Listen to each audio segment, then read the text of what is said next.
After the Rockets won last night. Don't hate. I don't hate, man. We'll just see next one. I sent the wrong person the middle fingers. Sorry. Good. Look at God on Resurrection Day. Look at him. You flipping people the bird? Look It at was him. from McCray. Just 30 seconds ago, you was talking about how nice you are. Exactly. I You know, flipping right? people the finger. See this? It's just McCray. I actually have a snap shot of me flipping the finger, so I don't even send an emoji. I just send that actual picture. Wow, all of these? There's like 30 of these, yo. Yo. Because we're always late. So I mentioned that, it would be like an incentive would be to start charging us for being late. Who the hell wants to pay? You have to pay a couple times, you'll get the fuck over it, and you'll start I'm getting never your ass late. on time. This was MTA's fault. We Then ready. you still plan to get there 10 minutes early. Hashtag just saying. That was my You get plan. to work on time, don't you? Don't nobody want to hear all that shit. I don't want no smoke with you. You starting already. I'm scared of you. Smoke. No, don't be scared. Be willing to engage. She gonna be ready. She ready. Yo, you know No, they're I'm doing not ready like that. a Nas theme sip and paint. What? They're doing a Nas theme sip and paint. When and where? I saw it on Facebook. Look it up. I didn't memorize it. There goes the stand. Go ahead. The But, Nas stand. He wants to know where. The Go. entire set, whatever the DJ's name, they said the DJ's name. I think it's Kiss Me, I'm Famous. I'm with it. Or Hug Me, I'm Famous. When and I don't know. I'm gonna check it out. I saw it while I was on the train coming over here. Oh man, you the man. I'm definitely. And the entire night is Nas music, and you're painting your favorite photo of Nas, I guess. And it's bring your own bottle. Oh, that's in Brooklyn, I presume. I couldn't tell you, brother. I'm gonna look that up, man. It might be in Queens. Brooklyn don't really I rep was Nas gonna say, ain't like he that. from Queens though? Yeah, but Brooklyn, that seems like a Brooklyn thing. Queens don't really be doing artistic shit like that. Even though it's quite artistic. Whenever you're ready, Johnny. All right, let me just test your music real quick. Just make sure. All right, let me get some, because I actually want to start off with a tune. But for now, you can start off with this. Test this out. The sound effects. It's hotter than Jesus. You want me to turn that down? My turn. Don't make any reference to me doing this, please. Doing what? Q. What? We're in the same field, so I can't make any references doing that. I might snitch on both of But it y'all. happens. That's why I ain't really say much when RAINE said it, because it's like, yo. I was like, yeah. What's she talking about? No, everyone uses code names, but I just said it. Shit. Q. So. Airplane mode. Yeah. My bad. My shit is on silent with no vibrate, so it's good to go. I feel so bad. It's got to be on airplane because if you get a text, we'll pick up the interference. I know. Good to know. Should black people claim Tiger Woods, please? Well, I'm just saying. Why not? I mean, he doesn't deserve to be exiled, but I guess they should. I just don't want to. I'm sure he might start claiming us. I don't want to claim his ass. And I don't need his claim. He might not. You're right. We don't need him to claim us. I'm good on my end. Whenever you guys want to start. I just like the fact that he's dominating. Take a little moment. Makes them mad. Cool. Silence, and then Let me just get this song. A gentleman showed up to his game with the Tiger Woods mugshot shirt on. With the Let's Tiger go tell Woods. people they'll only pay for what they need with Liberty Mutual. What kind of Fine, I'll gentleman do you try. think that Are was? we getting money from Liberty Mutual? Cut the check. Figure the Resurrection Day, he's coming back. Welcome back. Why not? So, all right, 10 seconds, right? yes, sir. All right.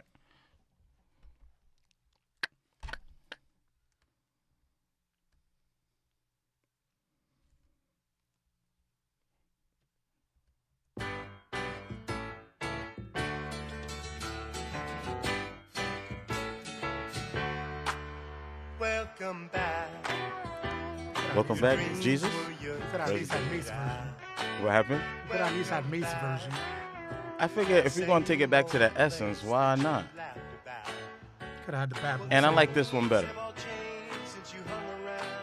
I feel like they should do like a type of religious type of version of this.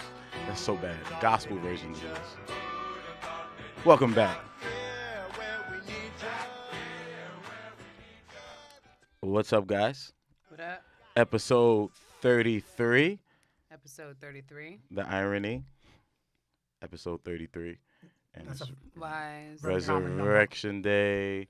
If Reef was here, I'm just trying to do my Reef On rendition. the third day he rose. I know, but Reef would probably be like, yo, it's another conspiracy, bro. That's a pretty I'm good. just saying, that's a conspiracy. That's pretty. You nailed that heads on. Yo, what up, guys? Episode 33, Kareem Abdul-Jabbar. You know, A episode 33. What are the 33s? Scottie Pippen, Patrick Ewing. Patrick Ewing should have been first. Well, you know, happens. I'm not a Knicks fan, but he should have been first.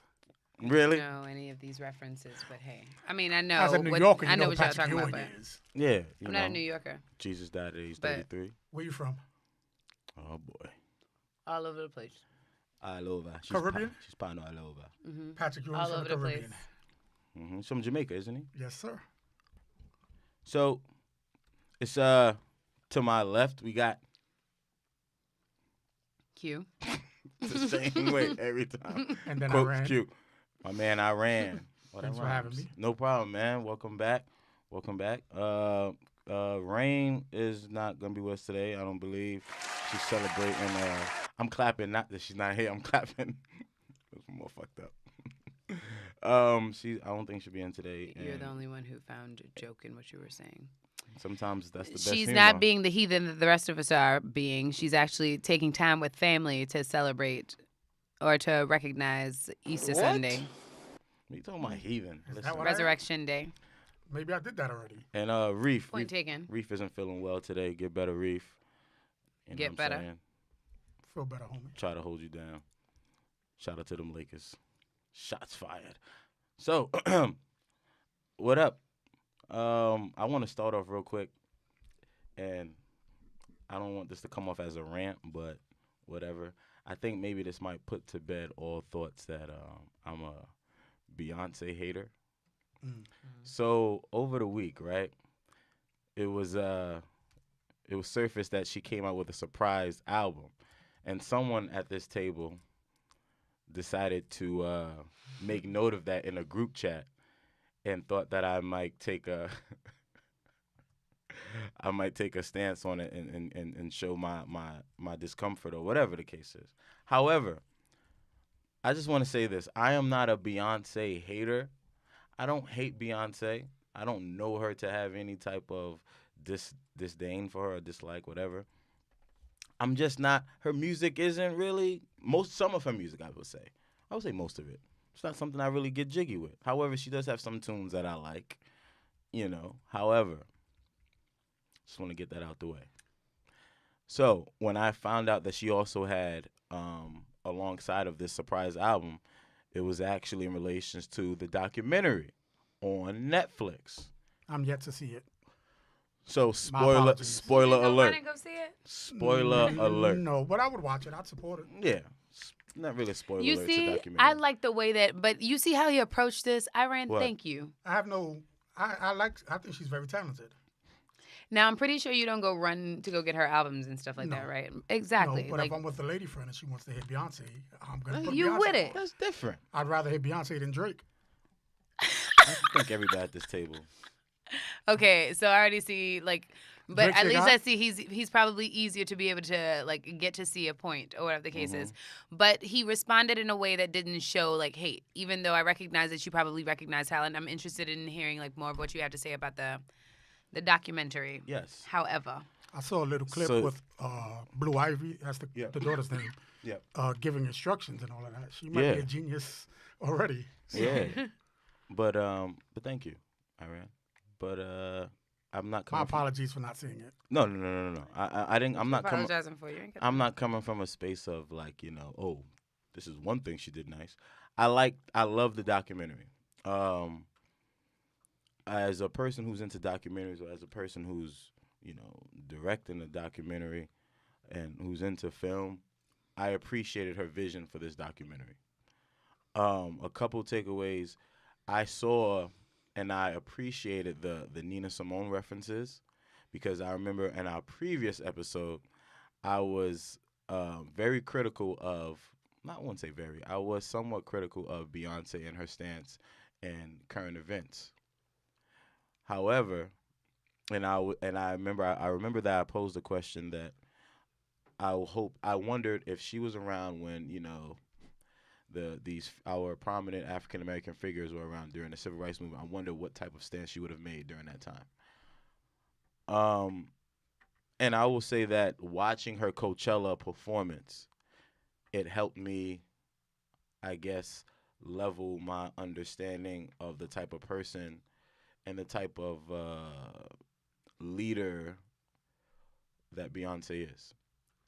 So Speak a little bit more about that. Like, what did you see that you hadn't seen Yeah. prior? no, I really thought about how I wanted to articulate this. From the beginning, watching it, I saw the intention.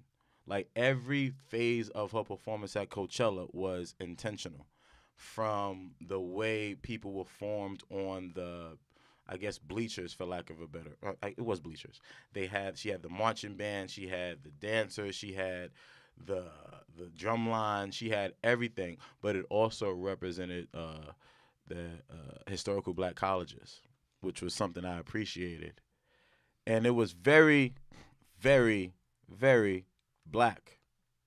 It was black, I will say this. and it was amazing. It was amazing. I don't know too much about her. I'm not part of the Beehive, but I do know that she's Neither done am I. that in the past. Because I remember, I want to say they performed in LA. I don't know what sporting event, because for me to have seen it, I had to do something to do with sports. Yeah. But she did something in regards to police brutality, and she had everybody dressed like Black Panthers.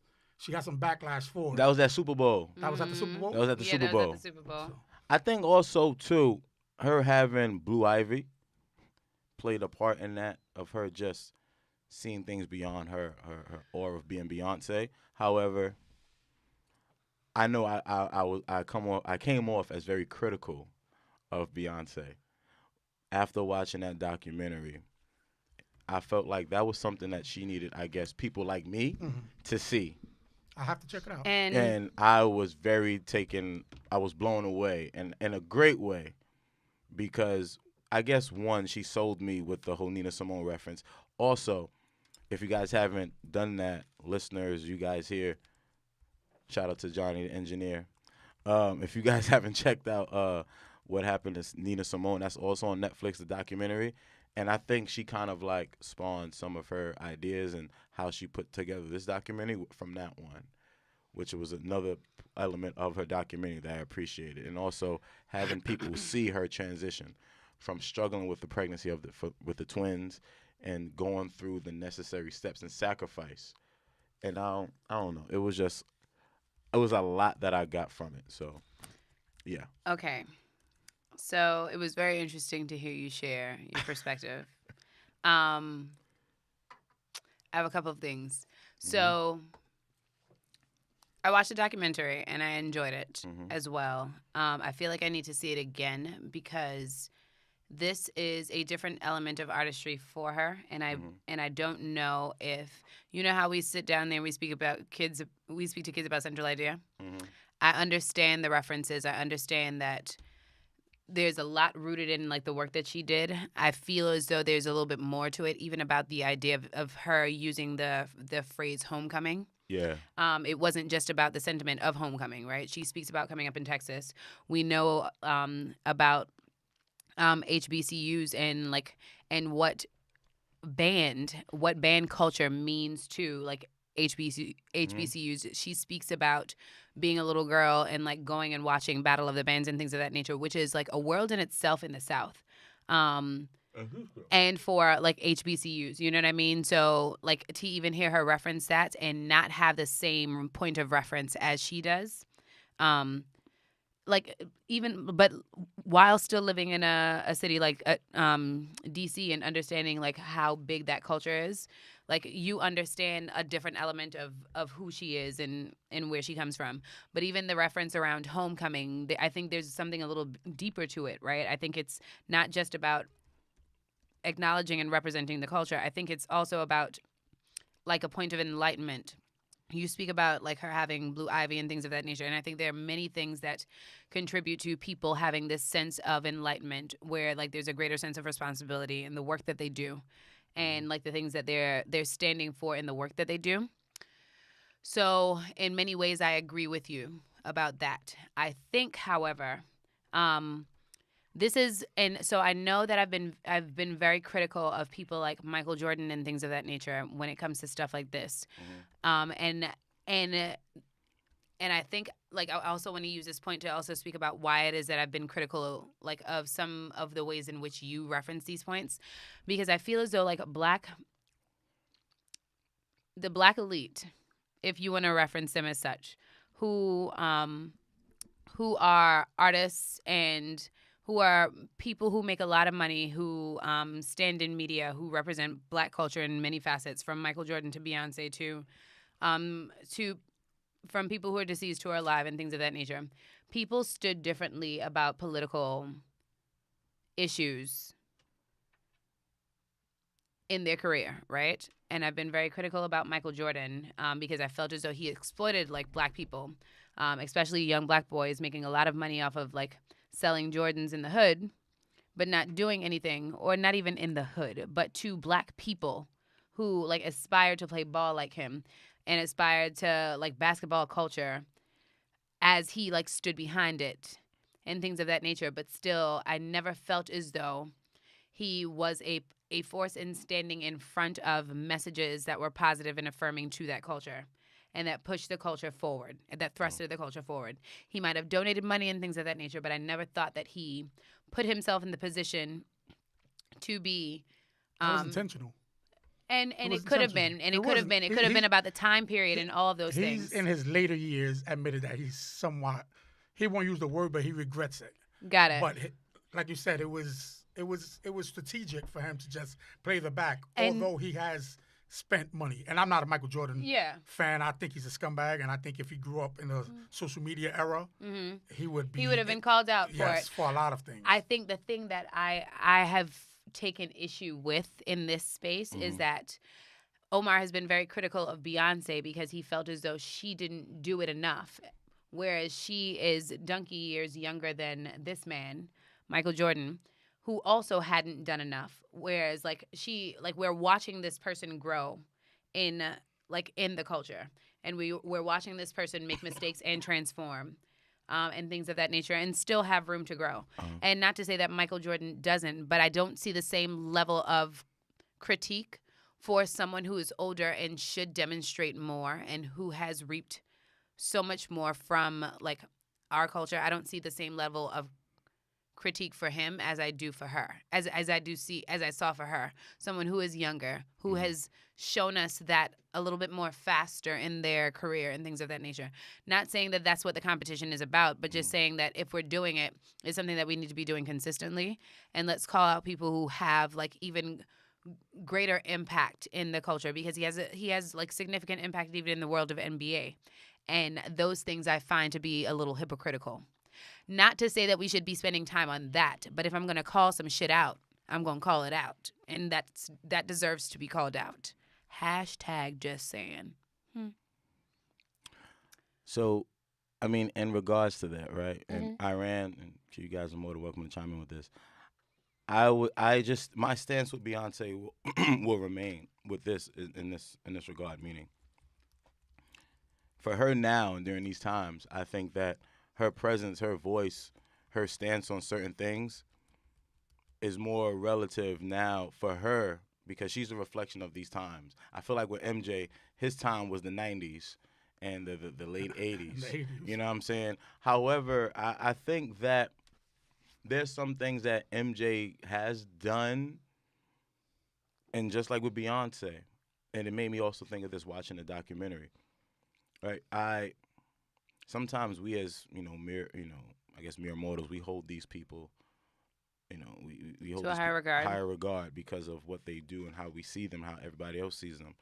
But we ultimately don't understand what and why they do the things they do and the reasons why they don't go in certain avenues or business ventures that we may think will better us as a community, right, or as Black people.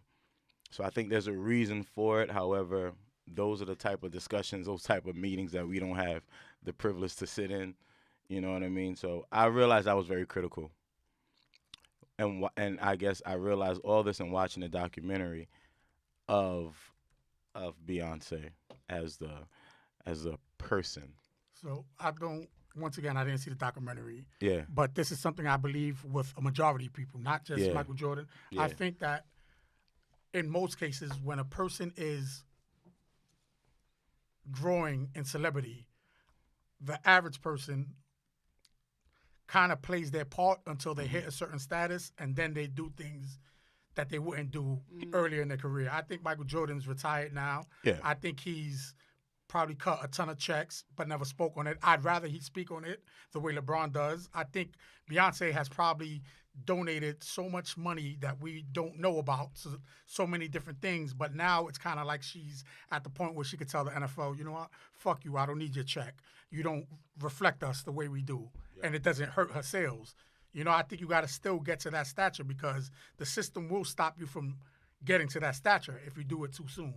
That's just my 2 cents. It's like last week we were conversing and I was saying the difference between Colin Kaepernick and what he represents to what LeBron James represents. We need both. There's not one better than the other. Colin Kaepernick's in the forefront, but LeBron James is spending $80 million a year to send Black kids to school. And he's involved in it. It's not just like he's writing a check. He's involved in it. You know, you pick your poison. I think we need both. No, agreed. I guess I want to make sure that like we are calling out those and it's not that I feel as though, because it's not that I feel as though everything that we see is what it is, right? Like there's always a subcontext. There's definitely always subcontext. Like there has to be a reason why Jordan wasn't as vocal. I'm pretty sure there was. It's just that there was also Muhammad Ali before there was Jordan, right? And like 100%.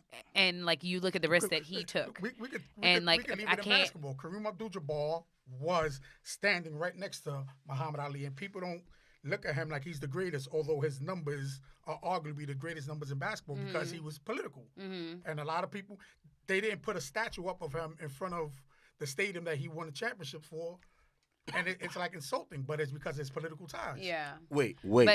Time out. You said, let me get to it. You said Kareem Abdul-Jabbar, his numbers were awesome because of his political stance? No, I said he didn't hit, although his numbers were awesome, he didn't get acknowledged the way Michael Jordan gets acknowledged because of his political stance.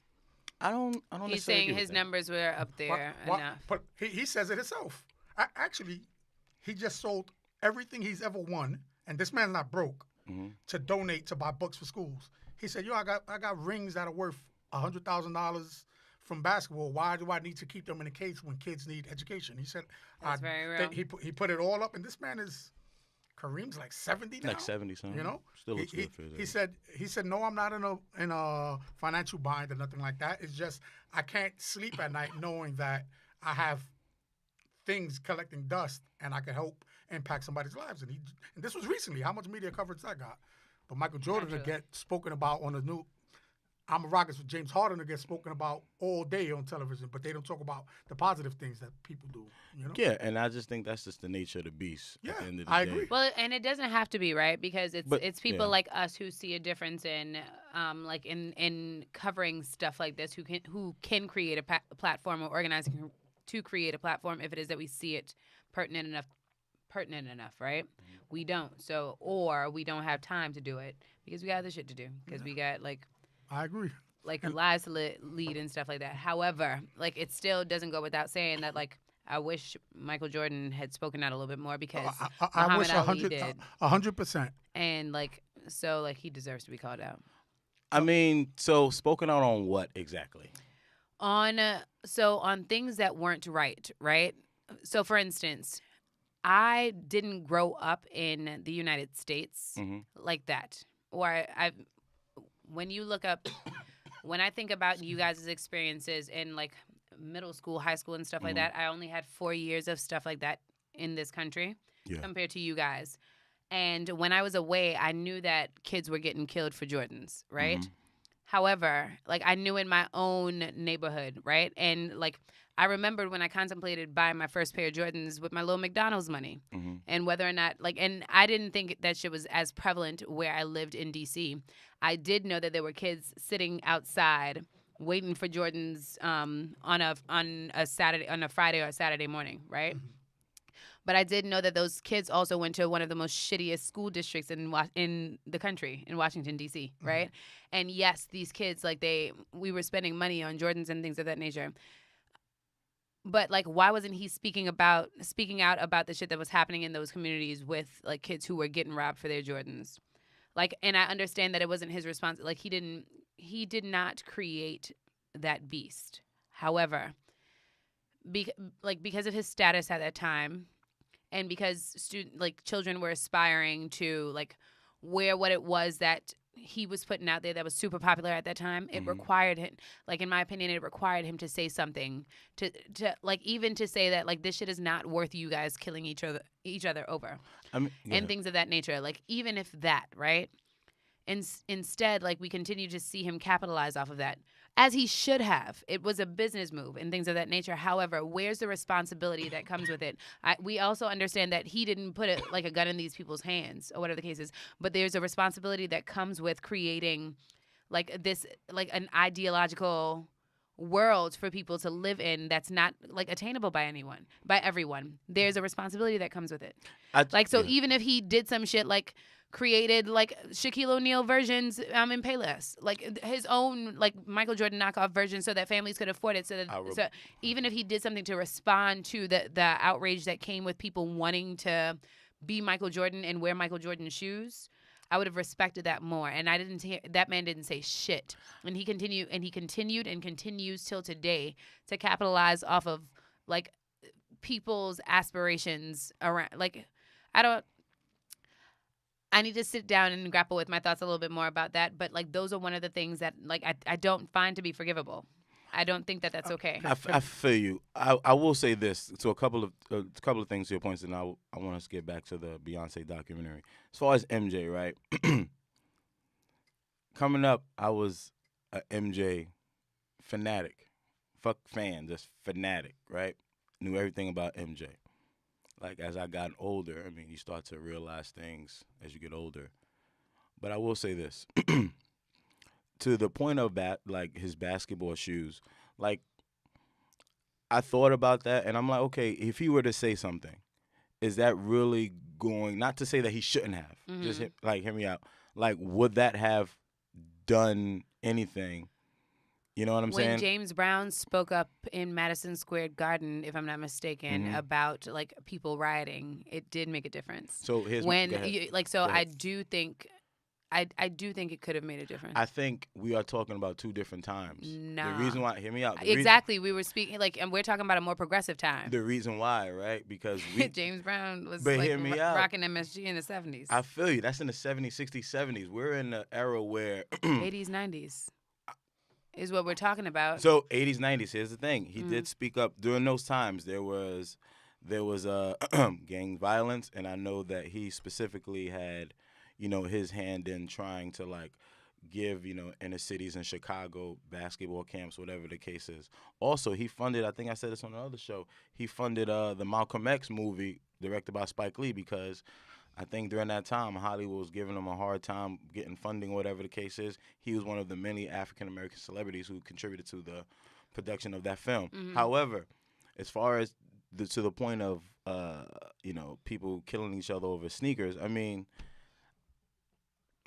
that was happening before Jordan. Yeah, and I don't want to. I don't want to come off. But I don't want to you come guys, off as insensitive. I name that he didn't create that environment, right? I just think however, he did not by any means create that environment. However, even Trump today, right?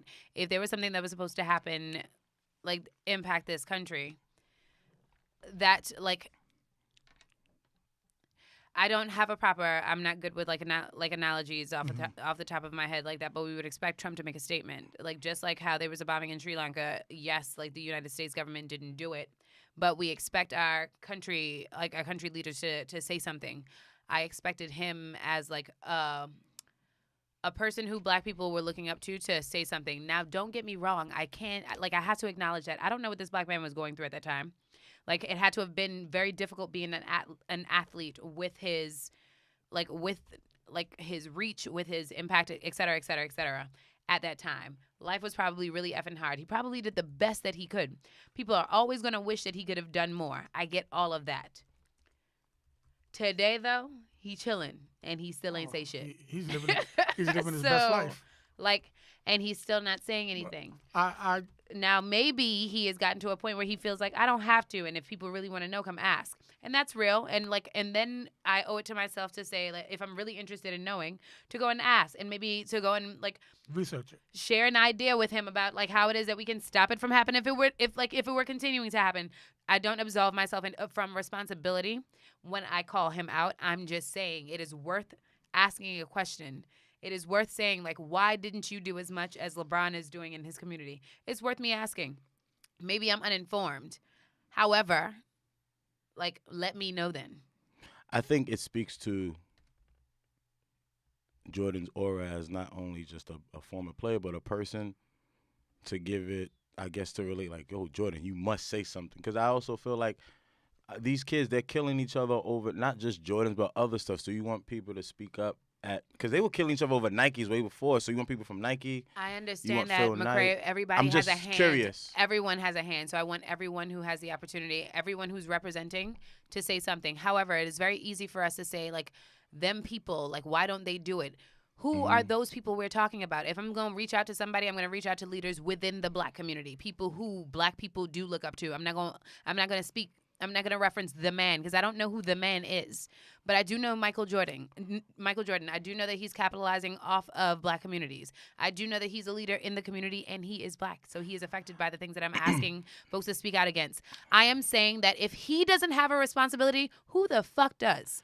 Who are we asking to do? Like, who is it that we want to do shit? I just related to like, we know killing is wrong. We're not going to just go out there and say, stop killing people. Why not? I mean, it's just one of those things. It's wrong. I'm sorry. It still needs to be said. It still needs to be said. Maybe the person who says it matters to some people. It needs to be said. Like, that's your naivety, in my opinion. I don't think so. Because you're thinking about the place where it is that you are living and existing now. And everyone didn't have two parents in their homes who cared about them, who invested the same level of energy that your parents did. There's some people out there who don't know as much as you do, who have, like, a less sustainable foundation, like, who had no one to speak to, no one to tell them what was right from wrong. So don't be naive just because there were certain privileges that you had, like you have in this world. There are some kids who are without, who do look to television and, like, media for outlets. So sometimes they do need to hear from those people. And I'm not saying that is those people's responsibility to do everything for these folks, but I'm saying everyone has a hand in it. And if we're asking people, if we're speaking about change in the black community, who the hell does it start with? Is it not folks who are leading the community? You can't on one hand say that, like, oh, we need people to do things, and then when it's time for us to call on the people who are leading the community, it's not their responsibility. It's all of our responsibility.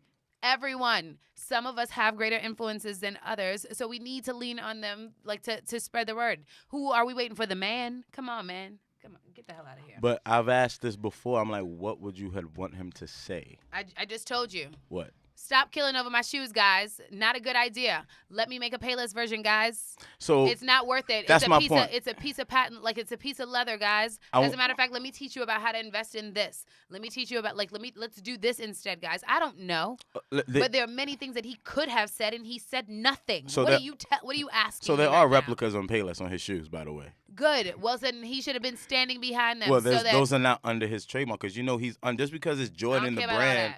He's still under Nike. So it's kind of like. So what? Meaning, so it's counterproductive for some of the things. So that we you were wanted more. him to So say. we were more concerned about him making more money. He is. Yes. He is. I All I'm saying. Naturally, and that's where at that point, that's where I can question his moral character, because he had way more than many of the kids who was killing for his shit. I question him like, for I'm more advocating things than for just peers, that. like, But people who are. So peers does of y'all. LeBron James. So does Kobe Bryant. At All least of they're these. doing a little bit more though. That's not fair. So just because they're doing a little bit more, so people can kill each other over their sneakers, just because they're doing a little bit more. I'm not saying that people could. That don't twist it. I'm that not, but sounds that's- crazy. That does. That's not what but I said. You're that's what sounding like you're creating saying. a false argument instead of trying I'm to not. organize with me to try and figure out how it is that we reach Jordan. Sounds like you're trying to like blame me again or I'm not blame someone blaming you. else instead of like understanding why it is that I'm asking this man who has so much It's- influence. Your argument has been an argument as long as his career. It's a valid argument. Michael Jordan sat quiet. Now, financially, Thanks, we don't know what Iran, he for has at done. least saying that, Iran. I don't know what he has done financially. I know he has donated money. I don't know exactly the what. He's He donated has- money to the families he- of he- police brutality. Thanks for letting us know, Fanatic. He has sat quiet because he said he wasn't going to mix. And it was wrong. I believe it was wrong. He wasn't going to mix What do you say, everything that Iran? was going on. Mm-hmm. But I think when I want change, I look at myself. Agreed. Don't get me wrong. I 100% agree. I 100% agree. And I'm like I said, I don't absolve myself from responsibility. Right. But in the same, like I'm if not I arguing am the going, point with you. no, I know. I just appreciate dialogue, Iran, instead of somebody sitting down here and being a fanatic over someone who's never No, I'm even not being a reached out. fanatic. I'm not being a fanatic. I'm looking at it through all avenues, right? So I'm thinking of, I'm thinking of LeBron James, where his shoes cost, if not more than Jordans that are on sale or equal amount. I look at other athletes, and I just think it's hard to compare MJ with the athletes now. It is impossible to compare Michael Jordan's philanthropy to LeBron James. It is impossible. I'm not. I'm not a fan of neither one of them. Notice how I didn't mention philanthropy. I'm talking about as far as shoes and impact. It's a different climate, and I think we had this conversation episodes back. I think Reef was the one who mentioned it. It's just, if MJ was in the climate now, if there was the same type of social media climate it was in the 80s, 90s, it would have been more. And I think he would have been more of it would have been more pressure for him to do it. But also during that time, it was just, I'll say this. You know what I'm saying? It was different. There is no LeBron James if there's no Michael Jordan. There's no Michael Jordan if there's no Kareem.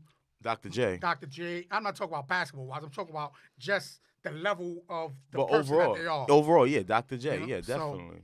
Of course. So I guess, like, even with that said, what can't go without saying is that, like, all of those folks have contributed to, like, society as it exists today, right? And that is not to mention that's not to discredit, like, any of them for the impact that they had, right?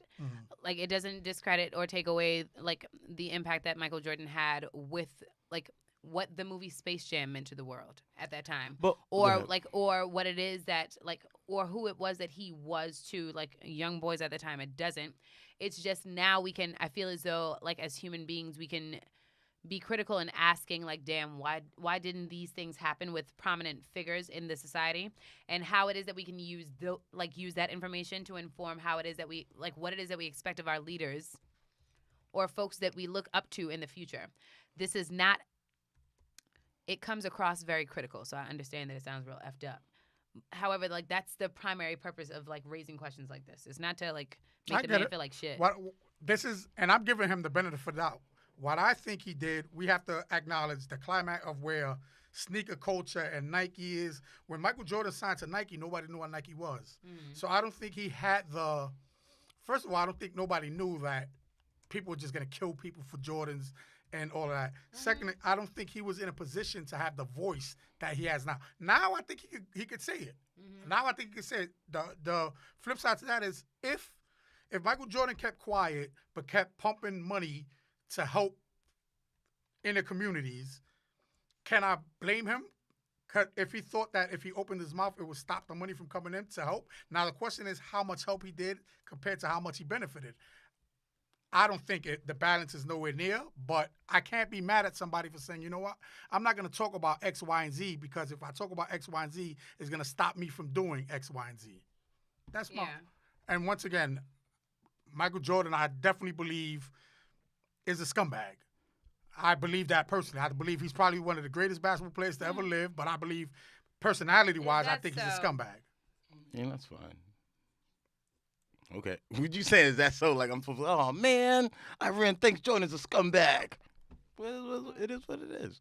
I mean, at the end of the day, like, as far as my interest, it doesn't go with how he handles himself personally. It's about, I'd rather ability. I'd rather a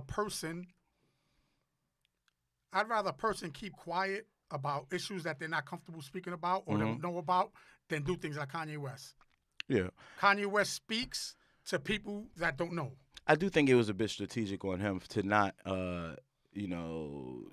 compromise His brand on certain issues, which most athletes do, most entertainers do, as celebrities do. I do feel that on some things I wish he would have been more vocal on, of course. But at the same time, I tend to think, outside the box at times of things. And even with Beyonce, I was critical of her, but I also feel like, who's to say she hasn't done anything? I think you guys brought light to that. Who's to say she didn't do anything? Because we're so quick to say what they don't do, but there's a lot of things that these figures do that we don't know about. We can't get to the point where we're making people do things to put it online. Last week, RAINE mentioned about, rest in peace, Nipsey, about the things that Nipsey does and what does Jay-Z do. Yeah. I could go online and look up 8 pages of things that Jay-Z does. He's just not the person that's buying a homeless person a sandwich and taking a picture of it and put it on Instagram. Yeah. So we got to be careful what we're looking for, because then there are people that are just doing things for reaction. Yeah. If you don't think LeBron James benefits from all the things he does in the community, it's not to say that he shouldn't do it. It's not to say that's his intention. It's not to say, but the greatness of his professional career benefits from things he does off the court. Yeah. Because when people say, oh, he's not better than us, but he does this and so doesn't do that, he benefits from that. I feel you. So there's pros and cons to it. We can't get to the point, once again, where we're making people do things just to stunt online. That's true, but I think that's even an ass backwards approach. I feel like we need to stop propelling people. I don't know. I don't have a theory about this yet, but I feel like we have a tendency to propel people into like stardom for whatever reason, we do that. And then we impose a responsibility on them when the reality is okay, so it's one thing to recognize talent, but a person's talent doesn't necessarily mean that they have a responsibility, right? Which speaks in contradiction to what I just said about Jordan. However, there are many other kids out there who probably have the same level of talent and wasn't recognized, if that makes any sense. Probably would have naturally assumed that type of responsibility. Yeah. If that makes any sense. No, I know what you're saying, but it's hard to say naturally the talent of Michael Jordan. That's a bit of an exception. But you guys don't think that there were probably like 4 other Michael Jordans back then? I mean, just like there's 4 other Jay-Z's, there's other LeBron James. I don't think there's 4 other Michael Jordans. I mean, I put it like this. Like what Jadakiss say, there's somebody up north better than Jordan. Like there's always Pee Wee Kirkland. Yeah, there's like always people. Earl Manigault. But the question is, is there potential throughout the world? Yes, there is. Are there people that live to the potential the way Michael Jordan? No. Yeah, everybody's not willing to do what people who are great and prominent and in their craft are willing to do. So it just kind of separates. You know what I'm saying? But, I mean, aside from their ability, their God-gift ability, I just think that what we tend to do, and to your point, is that we tend to put these figures up on a pedestal, and they do one thing that's kind of like... What makes it worse is it's to the point where through social media, through media in general, because they just want to encourage foolishness. There are entertainers like Kodak Black should not be nobody's hero. I don't care what nobody says. Amen. But what's lacking now is the balance of it. Before, if we listen to Mobb Deep and MOP, you still had De La Soul and Brand Nubian. Mm-hmm. It was balanced. Now we just promote ignorance. It's only, and not to say that because Mobb Deep is one of the greatest groups ever. MOP, I'm from Brooklyn, but it is violent.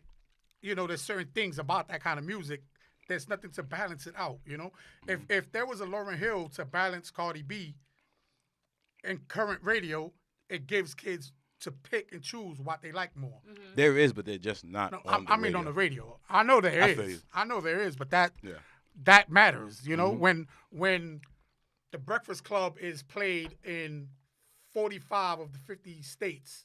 You know, Charlemagne's impact matters. You know, and the ignorant shit that he says matters. Also, the platform and also the fact that they have access to these celebrities. This also brings to their law. Because if you, I always said this about, and I'm gonna be on air saying it about the Breakfast Club, whatever. As far as that platform, the reason why they have such, relativity within the culture is not only, I don't think it's their content, because I feel like their content perpetuates, the many stereotypes of our culture. And so does the music that they play. Exactly. So I feel like they play into that with their guests and also with Charlemagne's role on said platform. So I think it's a bit more nuanced as far as that goes. But to bring it back full circle with Beyonce, I was pleasantly surprised how she put it together, and the fact that she directed this documentary. It was definitely it was dope, and I will check it out. It was extremely dope, and I took a lot from it, and it had me understand her, the person, more. I remember her performing in Purchase. I guess I would say if you paid attention to some of the work that she's done over the years, you'd realize that she was developing into this artist. But that goes to say, like, you can't just judge people. You gotta, like, create opportunities to understand what it is that you're judging before you judge. It was more, for me, I think, excuse me, I don't think it was me being judgy or whatever the case is. I just think it was me just being critical in a realm where people weren't going at her in that point. Like, I just felt I challenged the conversation of her being a bit more vocal on certain things. I challenged the conversation of her, because there's rumors out there that she's not as articulate as say her counterparts or Jay-Z or whatever the case is. That's why she shies away from doing interviews. So that was just me bringing to the conversation, like, yo, you have this platform, you're an amazing artist. But what's interesting is that's that, what like, I'm saying. that's the thing with most people of color, right? Especially so? when you put them in a room with white people. Hear me out. In and that's my not where I was experience, going, by the way. No, but I think the point that I'm making is that people hear tidbits of things and they run with it, right? Because I've heard that over the years, right? Oh, Iran is aggressive. Well, that you're like things the of thing that is, nature, yeah. right? Well, there is tape to And back it when up. the reality is, I would think that, like, when I graduated from high school, I thought I was hot shit, right? I graduated salutatorian and I was mad smart, blah, blah, blah, blah. And then you went to Penn State and you realized you wasn't as smart as you thought you were because you went to a shitty school, which completely changed who I was as a person. When I sat in meetings, I wasn't the most articulate person. Yeah. I might be able to be articulate with my friends and amongst my friends be of sound reason and articulate myself well. But when I got into a room with white people, it was a different story because the language that we spoke was different. So I was intimidated. Thus my anxiety got to me, et cetera, right? Which is a backstory that I had and a lot of people of color have. But then people heard that tidbit of that story and ran with that for years, or whatever the case is. Even us as black people who, like, was going through the same shit that she did. And no one said, like, damn, like, this is what that real story is, or this could be what it is. People ran with it because they didn't want to see. They wanted to find a flaw in someone who was as talented as she was. I don't you know think what I mean? it was a flaw. I didn't take But it then as what- a flaw. I mean, but it became a topic or something for folks to speak about, because I remember listening to people say that, like, she was stupid because she couldn't even articulate herself. Oh. I remember hearing people say that, They do it to Floyd Mayweather. right? How much Like, of it- not thinking about, like, his. How stupid is Floyd Mayweather when he's making? He's not even fighting no more. He's still making $100 million a year. But I don't because think he's he stupid. doesn't, because he might be reading not as fluently as other people, or And because there's no his video comprehension is of not him. as quick. Like, people are criticizing him and not recognizing him, But like, we- the natural talent that allowed him to be a millionaire as is. Like, we got to stop being ignorant about the way that we judge people and the way that we take tidbits of information and run with it. and run with it, not even as individuals that with exploring and everything. examining what it actually is As a for culture, ourselves. we do that with everything, With especially everything. to our own. You know what I mean? Because we want to, because, like, there's something gratifying for people about seeing yourself, like, seeing someone else as not being as good as you. Yeah. Get the fuck over yourself. I could see Omar walk on water, and instead of me saying, "Wow, I've never seen somebody walk on water," I'd You'd be say, like, "Oh, he's walking on water because he doesn't know how to swim. I Yep. know how to swim. It makes me feel better." Like, That's and the like, society we live in. and like, and Both like, is equally that's dope. bullshit. swimming and walking on water. I would be more impressed if I see Dear somebody Lord, walk on amen. water than swimming. I'm just saying, I like, don't we know how got to to do swim. better. I Like, know, even yeah, even absolutely using right. that as a tidbit, like, it's something that I never shared. But like, like, don't get me wrong, I call myself out on this bullshit too. Of course. When I thought that she was responsible for the 2 original members like leaving, like, I remember my teenage self like, and her, right? Had no idea what the hell the backstory was, but like, it was her fault. So like, we're all guilty of doing it. It's just that as a society, it's just so easy to like point fingers at like why other people are doing shit, and to find flaw and find like glory in picking and pulling out each other's flaws instead of like working together and figuring shit out.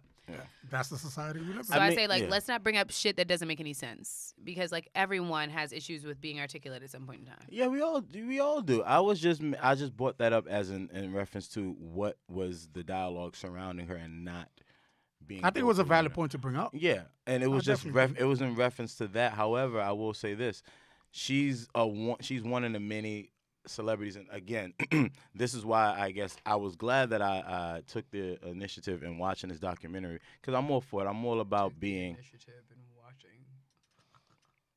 We are all educators, correct? Correct? Oh yeah, essentially. Okay. Oh, you work in education as well? Yes, ma'am. I gotta get my sound bites right. As an educator, you know there are kids that naturally come into your classroom and know things that you could teach them one way, and there are kids that learn hands-on or different. She might not be book smart. She might be smart in something else, but to say she's not smart is foolish. Yeah, we don't know this to be true of her, right? It's just we're just, you know what I'm saying. And if I could just take a moment to say, Yeah. I actually feel as though even the theory around that, there's some fallacy to it, just in general, around the way that we look at education. I think there are different ways for people to learn naturally, right? Some people can do visual more. Some people are hands-on, et cetera, et cetera. I think a lot of us learn how to cope or adjust to the most dominant way. I feel as though we're all born to learn in different ways. Right. But we just That's why I mentioned it. Yeah. I believe that 100%. so And that, like, you know when it the shows the reason why I most say it is during because- testing. Yeah. You give everybody the same kind of test, and not every there are kids And everyone doesn't there are kids that have retain and regurgitate 90, information. 90 GPA, and they'll sit down and take a test and fail it. But I say that to say, instead of looking at that as like a disability, because I don't think that that's I don't think it's necessarily a disability a at all.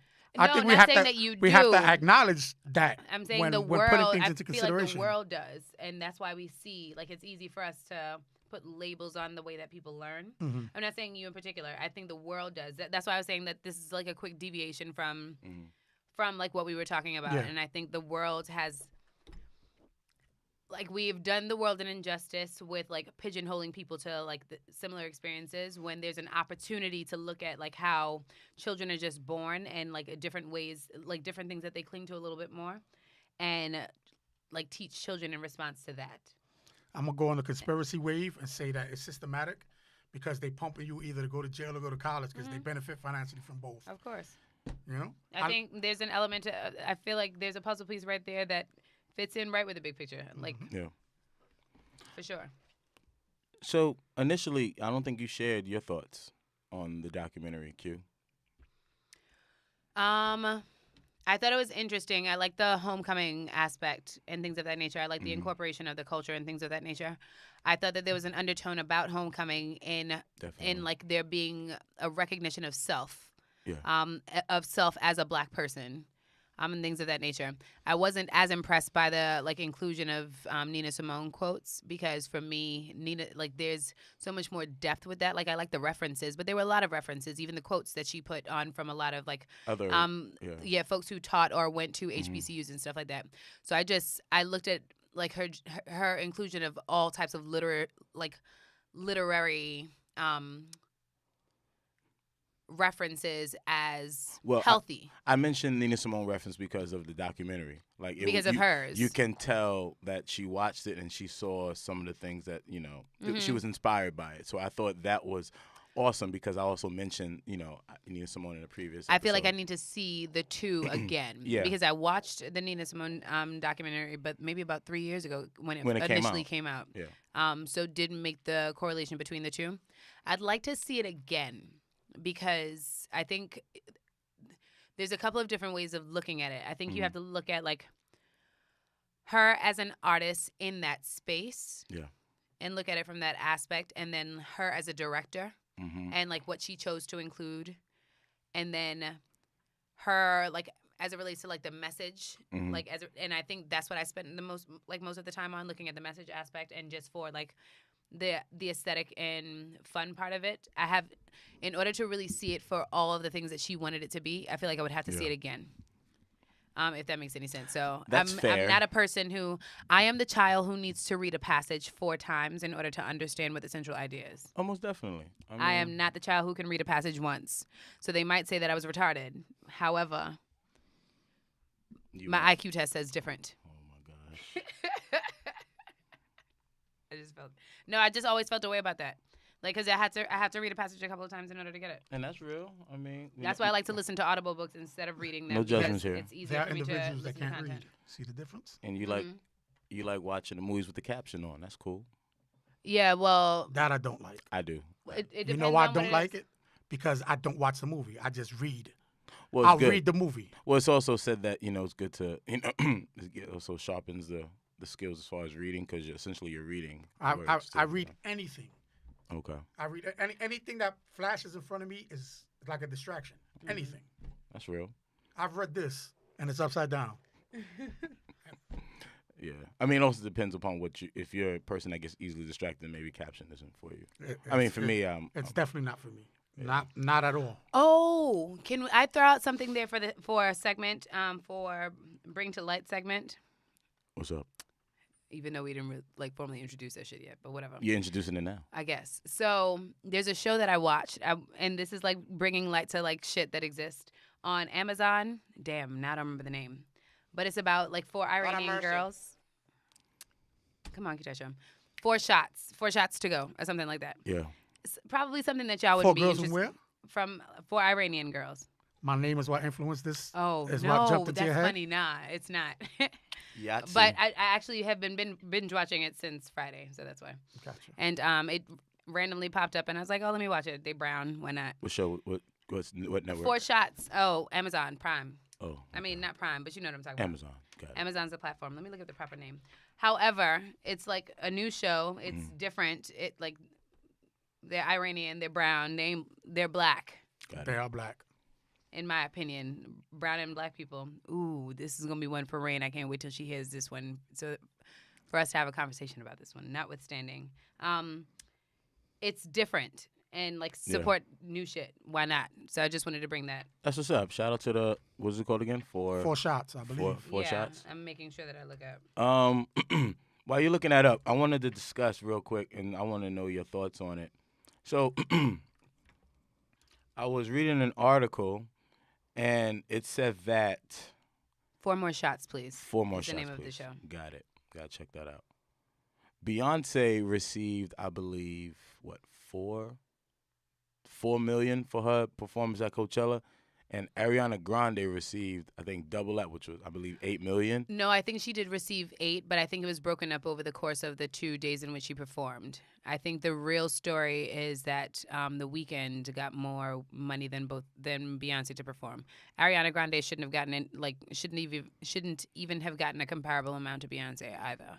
This is according. This information is according to the is- rumor report. I'm not a fan of. I don't really know her music or nothing like Shout that. out to but Angelique. I know, but the rumor report hasn't been updated since Saturday, and I've been down in the shade room. Well, I believe Ariana Grande is the highest selling artist of last year. So if you base it on things like that, there's a base, because Beyonce is not just gonna sit there and say, "Oh yeah, this person should get more money than me." I feel you, but here's There has to be a base on it. I feel you, but I guess my ignorant logic is the fact that, I'm not trying to say my ears are the end all be all, but if your music don't even hit my radar, you can't be that popping. For real. Like Ariana Grande, her hits is really I know equivalent to nothing. The Weeknd I could and not Beyonce. I could not name one song that I remotely think the radio played from her. If she don't, But get I will tell all you the this: fuck I outta saw an here. interview with 2 Chainz, right? Yeah. They said, "Oh, you got Ariana Grande on your album. How did that come about?" He said, "Yeah, she hit me up, da da da," and it seemed not. He said she has more records sold. He just started naming all the things. They said, "Oh, what single you gonna come out with?" He said, "Well, this is the single that I'm gonna come out with for my people, and then this single's gonna come out that's gonna outsell everything else, and it's the song with Ariana Grande." That song that's out now? I have no idea. I don't know. I mean, I feel you, but like I said, we're not just naming. She's a big. Put it like this: if she got paid more than Beyonce, she has to be a big star. Take a moment to think about that. That it's not because so they of, did not. They got paid equal amount. I just want to clarify. They did not get one. They One got didn't get paid more equal than the amount, other. but the Weeknd allegedly got paid more than both of them. How do we get to that information? We gotta.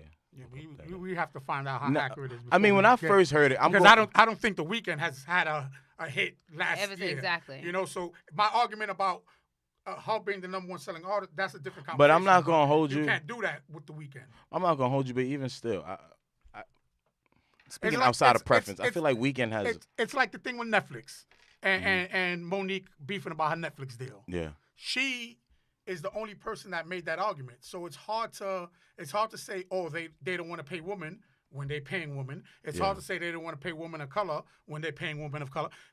The real Netflix real argument is you've only sold X, Y, and Z amount of tickets. Why would we give you the same amount of money as Dave Chappelle? What women of color have they? Because that's what she said. She said that Netflix did not give me the money when she was on the Breakfast Club. Netflix don't want to pay women of color. Yeah, I just want to make sure I heard that right. So but they haven't though. No, they have. Who? They. Oh, you asked me what women of color have Yeah, they what paid? women I of believe color? they have a special with Tiffany Haddish in the works, Oh, and yeah. they cut her big check. But I think that's what her whole I don't main know thing if is. I don't think that it had gotten down to women. I don't know if I'll women tell of you- color I'll tell were you the who- scale. I'll tell you who I is think the they were speaking highest about women paid comedians. woman of color comedian they paid. Wanda Sykes. So their argument to her is Wanda Sykes has done a tour, whatever, generated a certain amount of money, and we had no issue paying her. Her stuff is on Netflix. I gotta check it out. I like Wanda Sykes. That was their I don't know. I never watched it. That was their response argument to it. They said there's no validity to it. When we pay black, because she pulled the race card at first. Then when that I didn't work, remember. then she pulled the race woman card, and now they saying that doesn't work. So, and I like Monique. I mean, I feel They you too. say she's very difficult to work with. I always think when it comes with Netflix, and I guess this goes back with Beyonce shit too. Like, I feel like they woman of color. I'm pretty sure they cut Beyonce a check. But it's Beyonce, Monique, Beyonce. So in the land of business, they know they're gonna recoup their money Yeah. back. Why am I gonna give you $10 million and make $800,000 off of you? Yeah, and I think I think that just didn't sit well with Monique. I feel like that was just, I guess, her ego. So, you know what I'm saying? So is her argument valid? No. I never. It doesn't mean that it's not valid. It just means that it's valid. It just doesn't change the business. If me and the you opinion of the business been dating people. for 5 years and somebody else comes in and says Iran doesn't like black women, that's not a valid argument. And that's not the same. It's not the same. If they're doing business with black women and she says that they don't like to do business with black women, You guys, because it's her. Because like if I'm doing business with Wanda Sykes and Wanda Sykes brings in a lot of money, I might not like to do business with black women, but Wanda Sykes might have been the person that changed my mind. So like I could have been figuring it out when Monique came to the table. And I don't think it's with black women. I just think with certain black women. I think they don't want to do business with Monique. And I think so too. It sucks because I think Monique's talented, but she's allegedly difficult. And the alleged is not by one person. It's 10 people saying it. Nah, I feel you. So it's tough. It's tough to listen. I don't pay Netflix. I got a Fire Stick. So the boycott Lord. Netflix don't matter to me. Damn, I got Fire Stick and Netflix. You spending money for no reason. Can I hold sign? Cash App. But I got all of that. but If you need change for a big bill, I got that too. so you don't need money. You Nah, good. there's always could be more money. Nah, you good. But but sorry. Yep. I just wanted to just reiterate that, like, Yep. Still this- showing, huh? Yeah, I'm still chewing. But as far as Ariana Grande, like I said, all I know is one song. Baby, I like the way. That's I don't all even know that I song. don't even What know I that do one. know I think that's is- with Mac Miller. I think. Rest in peace. What I do know is if you look up her record sales aren't. Record sales don't mean shit to me. It doesn't mean to us, but we're not trying to book her.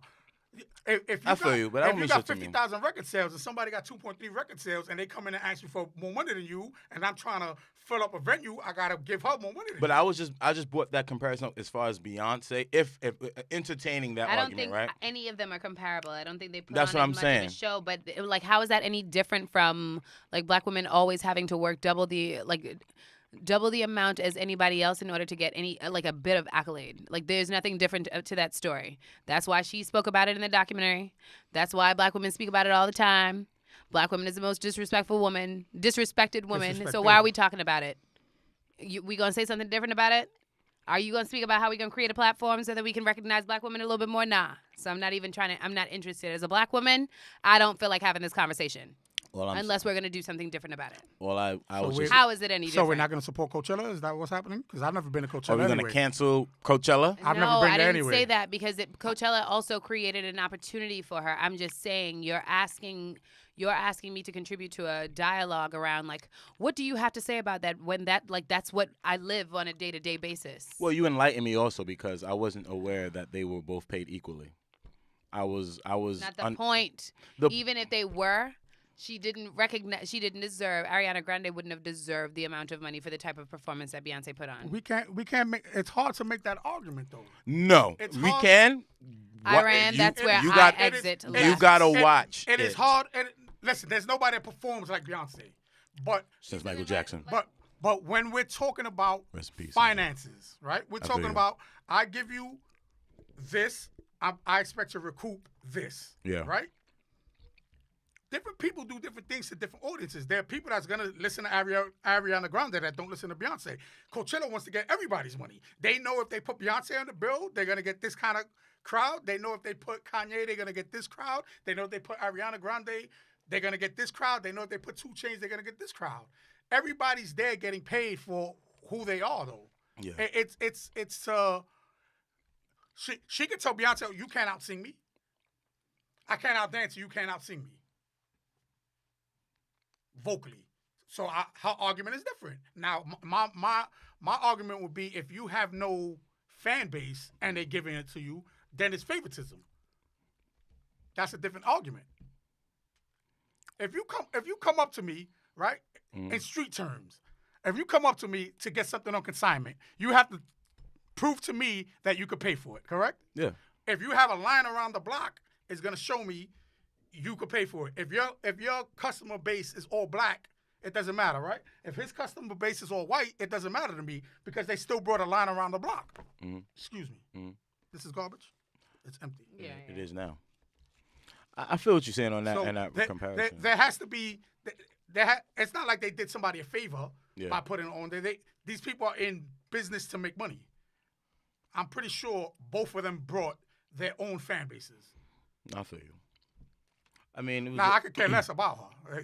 If you're going to ask me. You guys, history always has an impact on how it is that a person is compensated. And so, like, if one is to accept that. I think, right, but you have to If accept one is that. to I think the word accept that- always is strong. No, I don't think that is strong at all. I think it's we the live- inevitable. No, I think we just, there's a movie right now with an 8-year-old black director. How old is the little girl that Homie, directed you're the not movie, getting Little? paid as much as a white person does, and history has a lot to do with it right now. What are you telling me? That is a different conversation. So if it exists, no, it's not. It's the same conversation. Okay. For us to look at it differently, like that, we can't look at that differently. It is a different conversation. We're living No, in a it's not. time. I We're living in a disagree. time now where we're playing catch up.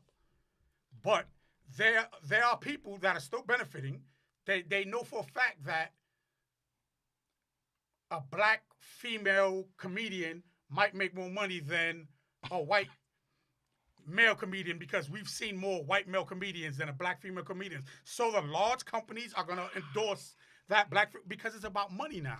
Of course. So Money don't get has- me wrong. money has Do to not do- get me wrong. It is a lot about capitalist ideals and structures. Yes. However, those are also based off of principles that naturally just create a caste system for who makes what. I'm sorry, those two cannot be separated. They can't. It's just ingrained in the fabric. There are white women that are underpaid as well. Agreed. They are underpaid to white men, but not to black women. I don't know. Now I don't know, like that. It is just it is what it is. We just I don't- choose not to I acknowledge don't- anything I beyond don't- like what No, inconveniences us. You can't say what we refuse. Like, I'm acknowledging it. I don't see the validity of that with this argument. Like you should send me an email address. I can send you data, and like that's an easy thing to do. Like for you to even invalidate that, like it won't. It's not even hard. It won't even be difficult for me to prove that. I can phone a friend right now who can make a case for it right now if you want me to. So for you even Call even Beyonce. question, Call Beyonce and have it her has- no, explain I to me don't- with her pay, because so that's what the argument. So it wouldn't need to be stems Beyonce from. that I need to call. To prove it to me, that's what I would need to hear from. So you would need me to call an artist to speak Because about we're his talking story. about artists. We're talking about artists. We're talking about artists and entertainers. So that Yes. argument is not the same. No, as I'm a mom sorry. and pop person. That is, with all due respect, for lack of a better term, that's ignorant. Okay. That It's is ignorant to you. ignorant. It's not ignorant to me. That is for the very same reason that Dorothy Dandridge made very different amount of money than Marilyn Monroe. Are you kidding me? Okay. Are you kidding me? Okay. Like under the same premises. What are you talking about? So if Beyonce, Those two were artists. so when Beyonce makes more money than another black artist, what's the argument then? So, like I said, capitalism is always going to be a premise for it, but it is important for you to recognize that capitalism, the foundation of capitalism, slavery was once upon a time the foundation of capitalism. So I get all these it is things. very inevitable to separate them. What do you mean? So bringing up an argument about Beyonce and another artist doesn't make any sense, because at the end of the day, capitalism is it is a premise of it all. What are you talking about? Naturally, she's going to make more money than Kelly Rowland because she draws a larger crowd. And like you heard the last sentence, the last naturally part because said? because she draws a larger crowd. So now, However, but for that very same reason, does it mean that she sang better than Jennifer Hudson? It did not. It just meant that we pushed more money behind Beyonce at the inception of her career because she fit the mold. 100%. Slavery designed that. 100%. It doesn't define the skill set. It doesn't mean that she sings better than Jennifer Hudson. It means capitalism, race, like slavery, it all forced us to support Beyonce more than it did Jennifer Hudson. What are you telling me? Really? forget I it. didn't even have to work that hard. The argument went different. No, it didn't. You just looked at it at surface level. And so with that, right, with Beyonce, I just want to refrain from you thinking, Q, that this is a sexist debate like you normally do. Just want to put that out there. You did a good job of making me feel as though it wasn't. No, but it wasn't. It was a great. We made some valid points. We made some progress. Yeah, we made some progress. I just think that I was just first off, I was just taken aback by hearing that that Ariana Grande had made more. It was hence the rumor. But like again, I don't know if that would have like sat well with me, because I would have had the similar thoughts. A part of me wonders if her work with 2 Chainz was also political, because I don't know if you guys remember or recognize, but there was a lot of controversy about how folks felt as though she appropriated his work when she put out that the first video for this album that she just released. When she did like the pink Cadillacs, blah, blah, blah, blah, and 2 Chainz then made a statement saying like, this looked mighty familiar to my shit. Yeah. And then all of a sudden they were working together. Well, of course. Don't know if y'all remember that. Yeah. But it didn't get that much coverage. But she also has the resources and the backing so that folks won't put that much like news coverage around that, and then they can cover it up by doing a couple songs with him. I think her team needs to like rebrand her something, because I still can't see. She looks 12 to me. Like she looks 10, 12 years old. But to even say Middle that when school. there are a lot of people in this world, like even to go back to the conversation around pedophilia and not being able to like accept pedophilia, there are a lot of Yeah. people in this world who like glorify like people looking young, Yeah. right? So like there's a reason why she's also. So she's tapping into her pedophilia. I don't think she's doing it. I just think it's something her that. pedophilia fan base. I don't think she's doing it intentionally. I think the world gravitates to. I think there's something about the world that gravitates to stuff that looks like that. Not I, said the captain. Like I always get. For me, I don't know. Maybe my unpopular opinion. That's why we push youth, right? I get uncomfortable. Money and ads spent not on really making people uncomfortable. feel and look youthful for I mean, longer periods of time. I feel it all depends upon how you look at it. I mean, you can see no, it as. doesn't depend upon how you look at it. No, I'm speaking to her looking so young. Maybe she feels she doesn't need to enhance any parts of herself just to be able to fit a certain mold, I guess. But whatever. Shout outs to Beyonce on a dope documentary. It set the bar for me in watching, now I have something to compare it to. I feel like with Coachella, what seems to be so prominent, like I didn't hear about Coachella until I heard about the whole Tupac hologram thing. I remember that. So that's when Coachella really got on my radar. And I don't like to come off like I'm the end all be all to shit. Like, oh, if I don't hear it, that shit don't exist to me. It was just like, oh shit, Coachella's popping. But yeah. Again, if you guys have not checked it out, by the time you guys hear this episode, check out the Homecoming documentary on Netflix. What else I wanted to discuss? What was it? Oh, we kind of talked about it. Well, I think I was talking to someone about it. Did y'all hear about this? Happened weeks ago, if I'm not mistaken, or months ago. But I just recently saw the video and it just like bothered the shit out of me. These officers, I can't remember. 16-year-old girl that they pulled down the stairs. It wasn't a girl. It was a dude. It was a 15-year-old boy. I can't remember where, but it was in school, and I want to say Chicago, but I don't think it's Chicago. And they pretty much brutally beat him in the school, dragged him from the stairs. They did it to a girl about 3 weeks ago. Yeah. It might not be the same story because It's this definitely happen all the time. it's but they different they story. They definitely did it to the girl. Then they told the story, Mhm. and the charges were gonna be against the girl based on the story from the officers to another camera caught what Yeah. actually happened. Yeah. And now she has a lawsuit. Yeah, my whole thing is like, what the fuck is going on? Because these issues seem to be spreading like wildfire within these schools, especially with Spreading. spreading. No, I think it's just our attention is now, like, I think we get to see it more. I think there are eyes now just to exploit shit that been happening. The very same images that you put up, like for the Black History Month, Mm-hmm. are the very things that are happening, just in different shape and form. And now everybody has a cell phone with a And camera on it. exactly. Yeah. So we're just capturing it. There's nothing new about this. We just been living in our bubbles, because who wants to know that kids are out here getting fucked up by people who are supposed to be protecting them? Who wants to know that? So I think it's important for us to recognize that ain't none of this shit new. How do we change that though? If there's a possibility to change it. I would assume we need to hire different police officers. I and mean, get but better here's the training. Amen. thing. Here's the thing. We Black all Panthers. Get better training. Well, Let's pull all of them out of exile. I guess frame Have it. them organized. Let me frame the question this way then. So we all work in schools, right? We all educators in that realm. And this is all happening within the four walls of schools. And what But the four walls don't block what happens outside. It's the same thing that's happening in the streets. but It's not about. It's about the leaders, not the walls, right? But- It's but about that's who's my- in the school. but that's what I'm saying. Their like, training. The issue is their training. The issue is who's getting these jobs. Yeah. The issue is there's no repercussions for it. I could shoot you if I'm a police officer on camera, and at like an 85% percentile, I'll beat the case. I won't lose my job or nothing. That shit is not even 85. That shit is like 90. So there has to be.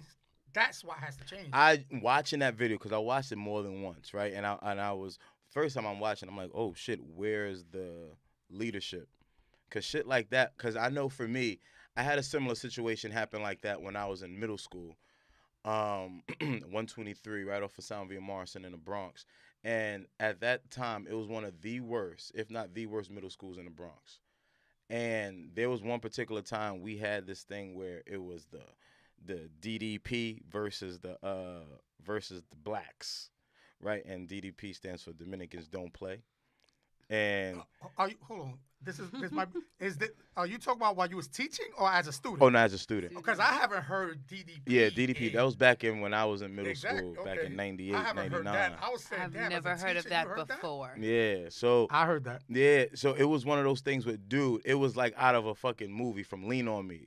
It was out of a scene from there. Like they were punches being thrown on this side, cops trying to calm down the situation here. It was an all out brawl, and it just made me think of that moment. However, this happened outside, and this happened within school grounds, it just made me just realize, like, is it the fact that these police officers are way too disconnected with their community in which they're policing, or is it that we and that they don't care for the community Yeah. they're policing. Because I felt like those cops at that school during that time, they could have done worse, but they didn't. You know what I'm saying? They didn't. They just tried to pretty much just calm the situation down, try to bring the levels down. They were being aggressive, of course, because people were fighting essentially, right?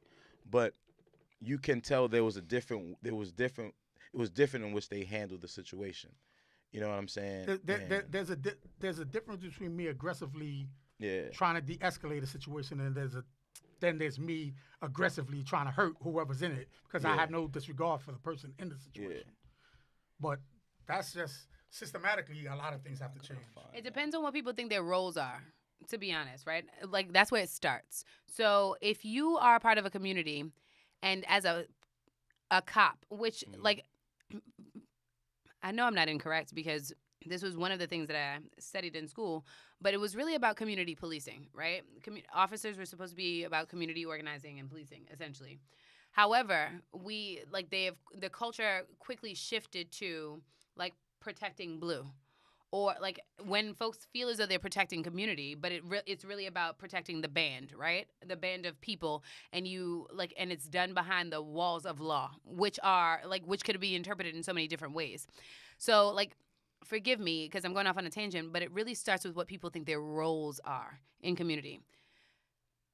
Shit like that don't happen in schools where people give a shit, where the administrators and the staff care about what happens with the children, where they understand that, like, everyone plays a role in, like, rearing a child. If a child is making a poor decision, it's not for us to judge them, but it's to try and teach them differently. Yeah. If it is that everyone doesn't possess that role, everyone who's a participant in that community doesn't recognize that that's the role that they play, then people do shit like what probably we saw in the video. Like, I can't even watch videos like that anymore because it doesn't feel good to, like, look at shit like that. Yeah. Because when you see shit like that, then you recognize that a lot of people are just collecting paychecks and not recognizing that they're really a part of a larger picture, a larger fabric, and, like, a larger expectation of people who are supposed to move the world forward, but because they don't have a true commitment to what that is, or they don't recognize how it is that they can do that in their roles, they don't do so.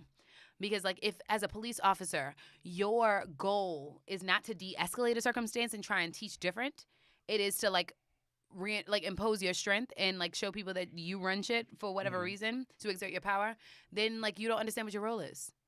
So, like, I think it starts with people, or one of the things it starts with is people understanding what the fuck their roles are in society. I feel you. Hashtag just saying. Hashtag just saying. I don't know. It was just a crazy video watching that, and it just made me just think about that moment in time when I was in middle school and how I felt then comparison to how I feel now. Back then, I felt safe. I'm like, oh shit, the cops is here, everything is cool. Now, in my 34-year-old self, I'm more, on edge when I see them now in comparison to when I would interact with them when I was younger. But you felt that way in middle school? You felt safe when you saw cops in middle school?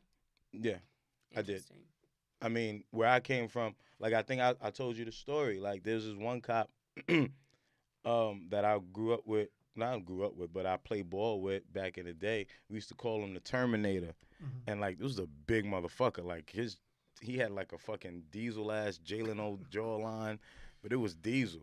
But he was just a brolic dude. And I'm thinking he works construction, seeing him on, like, the court, because I never really knew what he did until, like, seeing him from afar, like, oh, he's a cop, right? And then there was this one time I was in a car, whatever, and then a cop car pulls up, and then one dude was just giving me a hard-ass time, and then he happened to be his partner, and then he was like, oh, you used to play over there, right? And I'm like, yeah, you know what I mean? And not to, to my understanding, he used to live in the neighborhoods. He knew the neighborhood.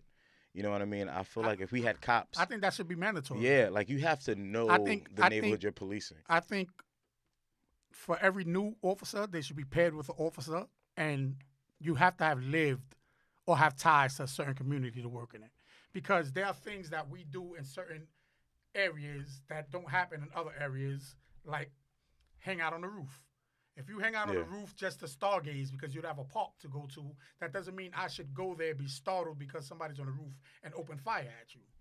Things like that don't happen if I'm familiar with, there's a possibility if I go through this door, there's somebody hanging out on the roof.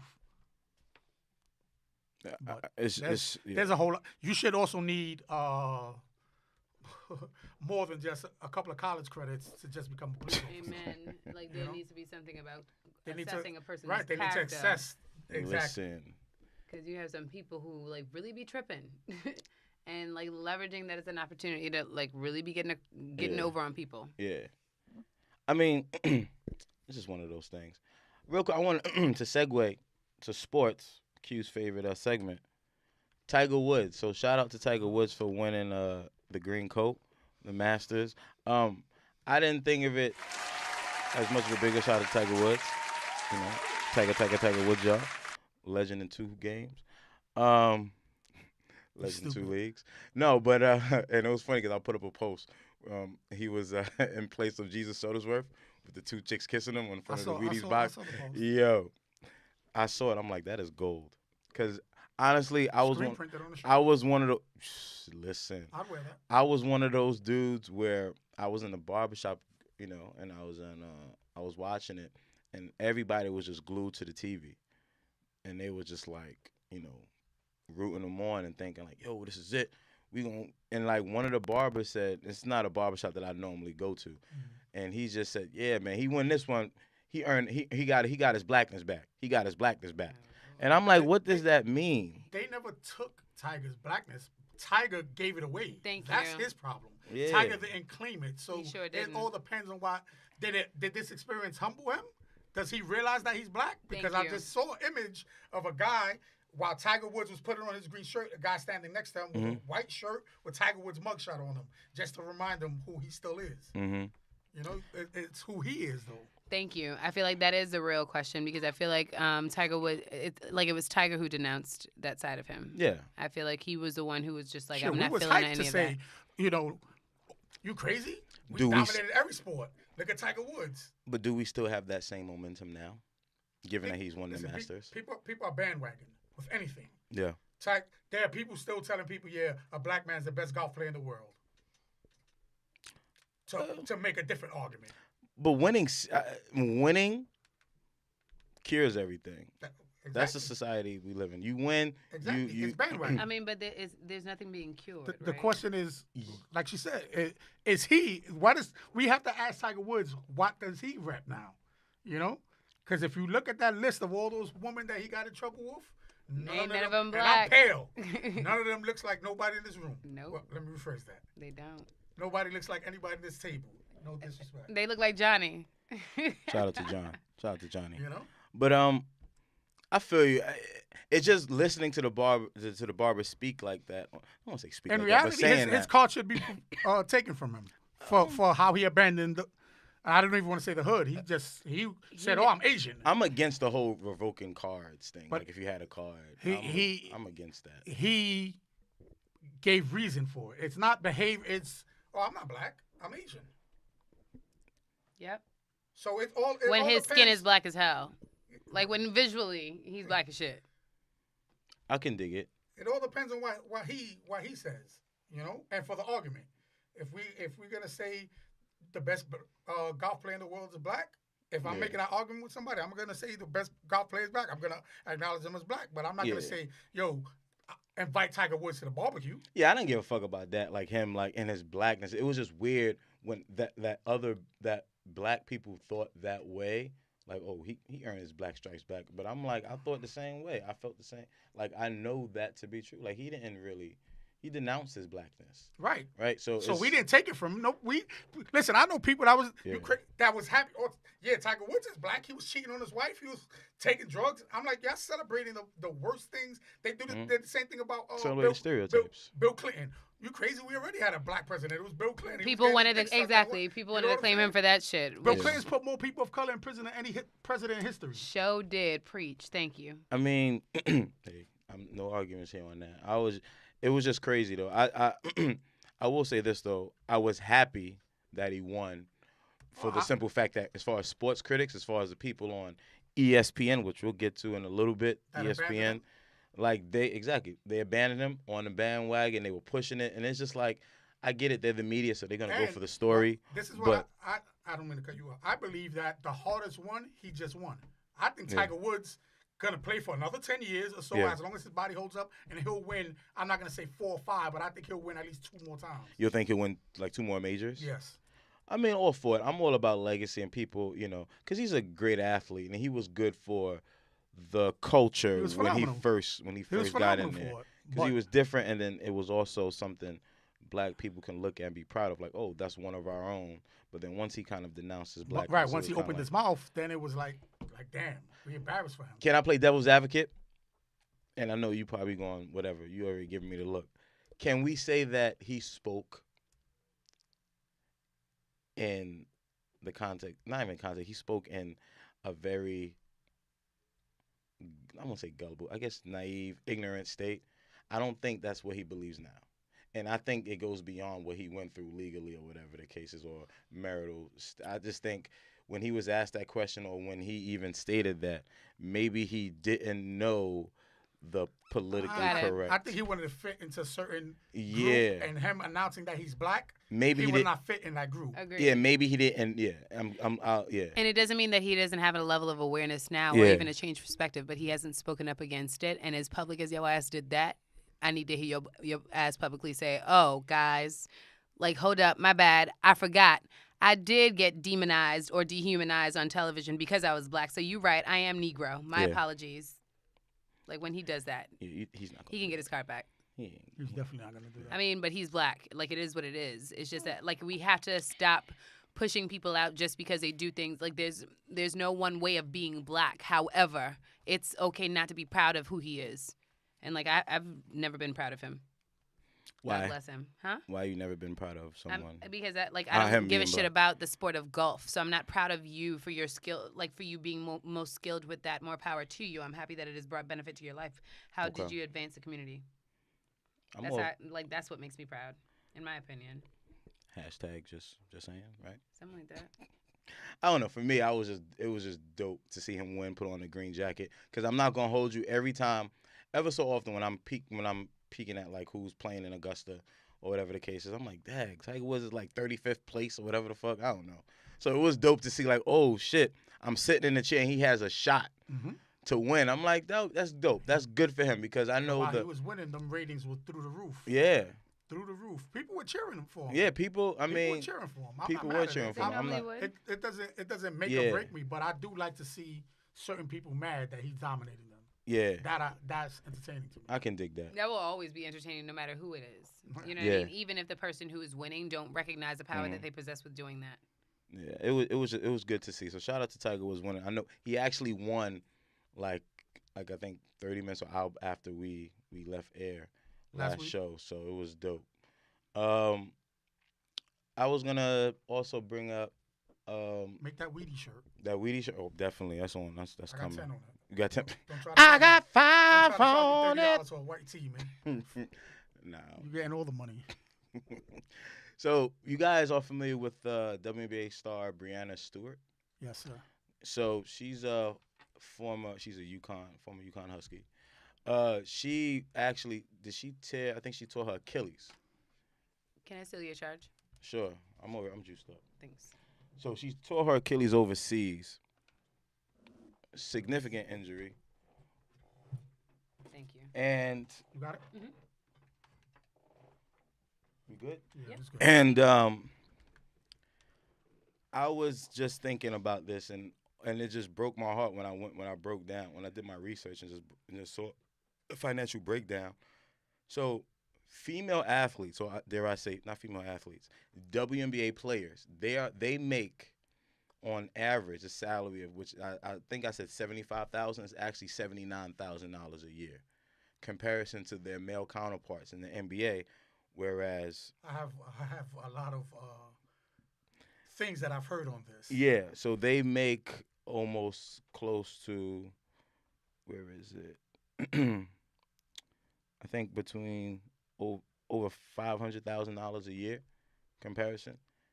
So one would say is because the NBA, it's a $7.4 billion industry, whereas that's what they're raking in. They can afford to do such. However, the WNBA, they're raking in exactly $25 million in revenue, and they have lesser teams, and they play a shorter period of time. So that's why. However, it says a lot for these players to get hurt, to play overseas just to even double or, which it said they make 4 times more than what they get paid 4 times more. You know what I'm saying? So it says a lot. But however, with this, given the fact that it happened to her and she's one of the faces of the WNBA, that's why I feel like it's so significant. But here's the significance of it. And What's up? I say this. What are your thoughts on it? Before the injury, I never heard her name. For real? Yes. You never heard of Brianna right before the injury? Before the injury, I never heard her name. Now, we could make the argument about why it's about business. Now, you want to make a valid argument? Let's make a valid argument that there aren't enough people of color that own teams. There aren't enough people of color that coach teams. The argument about women not making enough money, these owners are taking a loss. A lot of these owners that own these teams have a WNBA team as a favor to the NBA. If the numbers are correct, from what I heard, there is no audience for it. Because as a society, we don't appreciate women in sports the same way that we appreciate men in sports. We don't look at women the same way. It has a lot to do with the way that we think, right? Mm-hmm. And, it's not to say, this is not me saying, society is bad for the way that they think about it. But look at the amount of women that would sit down there and watch sports with their significant other, but not pay attention to the female version of that sport. They're doing it for the purpose of impressing, I will say this. There's a false promotion about, the things that, what it is that we should be glorifying. For some reason, we are promoting, women's participation or, participation in sports tied to men. But is that because we're not really interested? You know what I mean? Yes, there are women out there who are interested in playing. There has to be an audience of people who are interested in seeing it. There For some is. reason, we're not It's feeding just not we're not feeding money to it. It's not rating enough. I will say this though, as a coach, I've coached youth before. Yeah. I tell them when they want to watch something, I tell them to watch women's basketball because women are They play harder. I won't say that. They are outskilled than the men. Men rely on athleticism, size, strength. Women, if they call a play, they call the play correctly. If they shoot, their form is perfect. If you're trying to teach an 8-year-old kid, you don't show him a 6'9" guy that has a 40-inch vertical. You show him somebody that knows how to run the play correctly, is going to, like you said, run hard through the play. It's easier to learn from watching a woman play than from a man. The flip side of that is I don't think we're supposed to say, well, this is not generating no money, but I'm supposed to give her the money just because she plays. But can I say something? A loss. But can I say something? Because Reef would always say that the NBA was going to go bankrupt in the 80s, if I'm not mistaken. Yeah. And that's because people probably didn't see they didn't have the same interest for it being a competitive sport then the same way that they do now. It was a culture that was cultivated. It was there was work that was put into it. Of course, there was a risk that came with it. There was probably more money put into it than received, but that's because the outcome over time showed to be greater or proved to be greater. Of course, they had to do a risk assessment and things of that nature with that. However, the same effort could be applied to women's sports in the same way. The question is whether or not it's being done. Because the reality is at one point in time, people weren't as interested in men doing the same sport. If that makes any sense. No, that makes a whole lot of sense. I wanted to add on to that point because during that time, it was on the shoulders of 2 athletes who happened to come in at the same time, Larry Bird and Magic Johnson. Or Irvin Magic Johnson in 1979. That time, and to your point, the NBA was still relatively new. They just, if I'm not mistaken, it was a couple years after they merged after the merge with the ABL or the ABA, and the NBA. So it was still relatively new. However, with the WNBA, I think they're surpassing 25 years, if I'm not mistaken. Maybe more. I don't know. Maybe less, maybe more. But it's just... What, 25 years at WNBA? Yeah, if I'm not mistaken. Is it less? It's been that long? I don't think it's been that long. Has it been that long? 1990, 6, 7? I don't remember. But I didn't even- Something worth exploring and yeah. bringing to the table. But, Yeah. like, I just think like the women, especially now, it just bothered me the fact that homegirl, her season not only there is done, but her season in the States is done because of this injury. Whereas now I'm not even sure if she's even due to recoup money from her being with the Seattle Storm, if I'm not mistaken. Why would she, though? I don't. I just think women need to be a bit more need to be compensated more with this because overall, across ac- the board. across the board. You know what I think? I think until the WNBA makes money, they should just continue to play overseas, make the money. So you don't think? Do you I think they should keep think- the WNBA in the States? I think if there's money to be made from it, yes. If there's no money, we ain't no. Do you think we're doing? I feel like we should use like the And NBA as a case study for the argument of the NBA was gonna fold. It's not that the ratings were bad because there was a lot of athletes getting into off the court problems. A lot of drug addicts. There were people showing up to games on drugs. That's not the case with the WNBA. The case with WNBA is there's no audience for it. Mm-hmm. Let me rephrase that. There's not a sufficient audience. It's an investment that people are taking losses on as a favor to the NBA. And people were taking investment losses Interesting. on that investment as well. There was never a loss in the investment in the NBA. But so then why were they going to go bankrupt? That is. There's no proof that they were gonna. That is, or if they didn't make a change, whether they were having legal problems because guys were overdosing on drugs while playing basketball. So they were going to go bankrupt because people were getting high?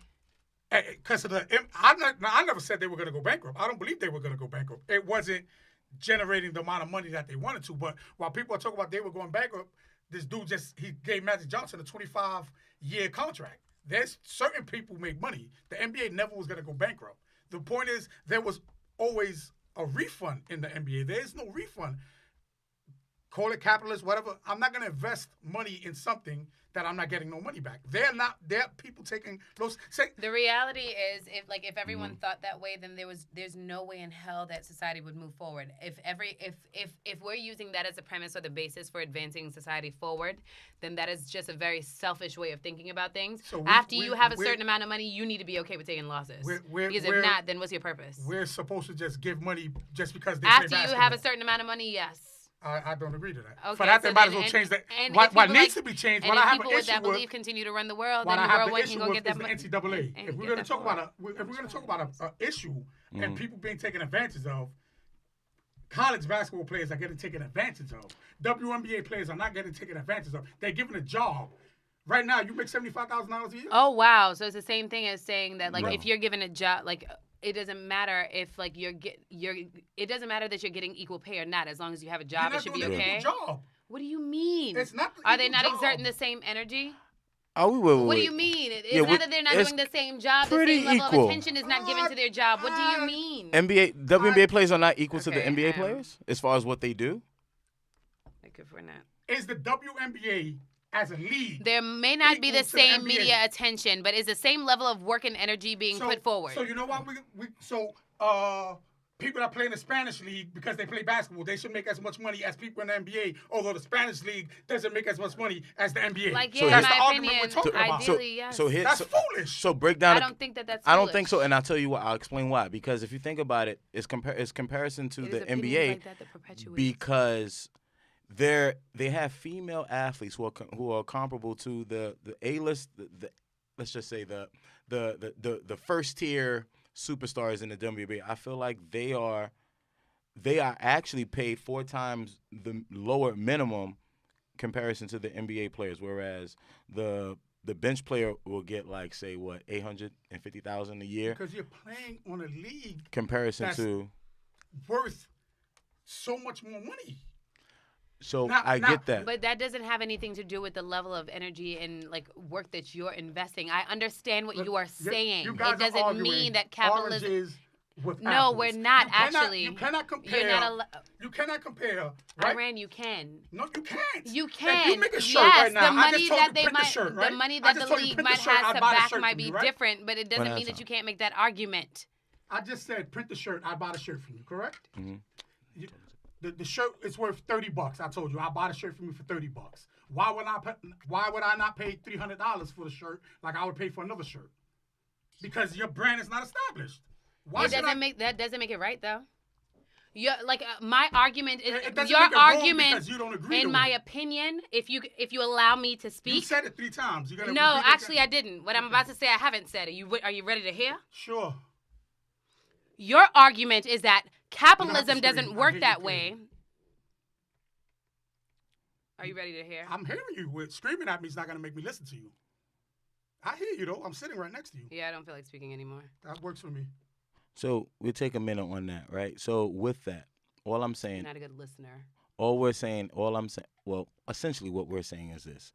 Had you been listening, I wouldn't want to scream. WNBA players are, in my opinion, are comparable to the NBA players because they're both sacrificing their time, and they also have the same pedigree. They all went to college. They all played collegiately. They go through the same. Most men didn't go to college. True, and they have the same sacrifices. So I guess in that regard, from the article that I read, which I read from, and what I'm referencing, What the argument should be then? What should be the argument should be there shouldn't be a WNBA. The woman players should be able to play in the NBA then, and just generate money then. Well, that's where I wanted to go.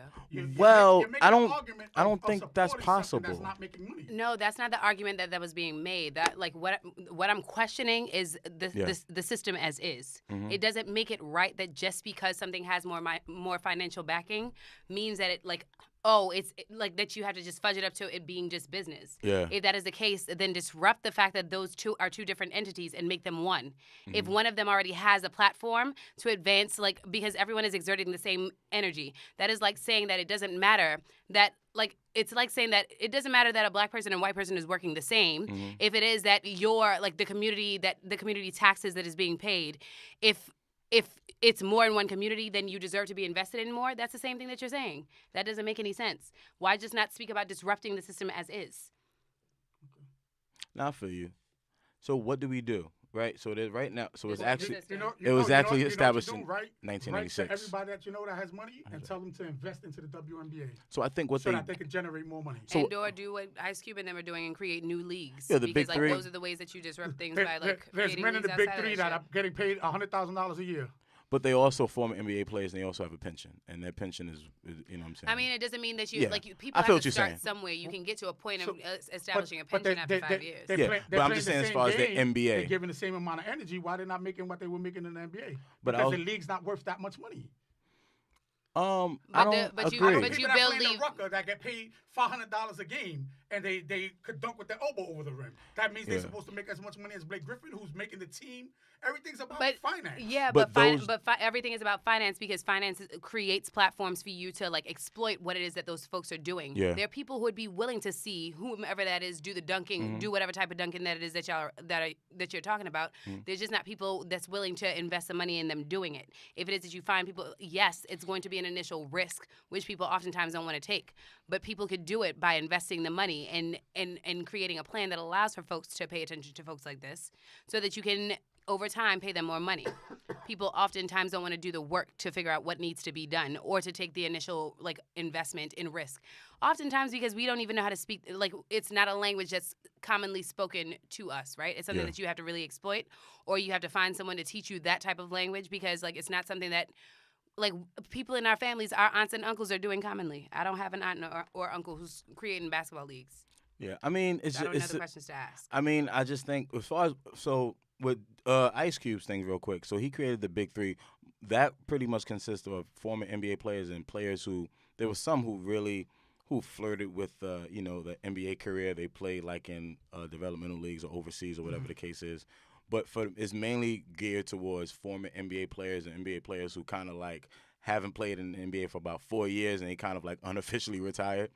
So I appreciated that avenue in which Ice Cube tapped into because who's to say because there's some NBA players who wow, they can still hoop. Of course. And I think that's the audience that Ice Cube tapped into. As far as the WNBA is concerned, I do believe, and it's a little bit to what you mentioned earlier, as far as the NBA has the WNBA just to have as a favor or something like that you mentioned, right? I just think there's more. I feel like there's more that could be done. Maybe put it. I don't want to say directly underneath the NBA as like a division, but also have the same expectations that you may have or that you have had with the WNBA. So potentially like a woman who can, who has the ability to come straight out of high school, jump right in. Like I feel it's like all about creating the opportunities. Like, and then we speak about it, and like it's easy to say like, oh, it's business, it's capitalism. It's what you decide to put money behind, right? If it is that you decided to like put a woman on a Wheaties box and brand her in the same to the same degree that you branded Derrick Rose, then like maybe eventually in 5 years you could feed the WNBA money. People just be looking for excuses not to support women. Yeah, I mean they even went as far as like putting They call it advertisements on their business. jerseys and things like that, trying to put that out there. But I After think all, more. it's women. I think more could be done. As far as what it's right. I'm curious. it's as to why, mind-boggling. because they've invested money into it. Mm-hmm. They've given it the time. You just said it's been on air for 25 years and it's been failing. There never was a time where it was successful. There never was a star that brought that much revenue. And I used to be a Comets fan because I'm a Rockets fan. And we won championships. We had 3 stars on the team. It just doesn't generate money. There's not an interest in it, and that's fine. They should not.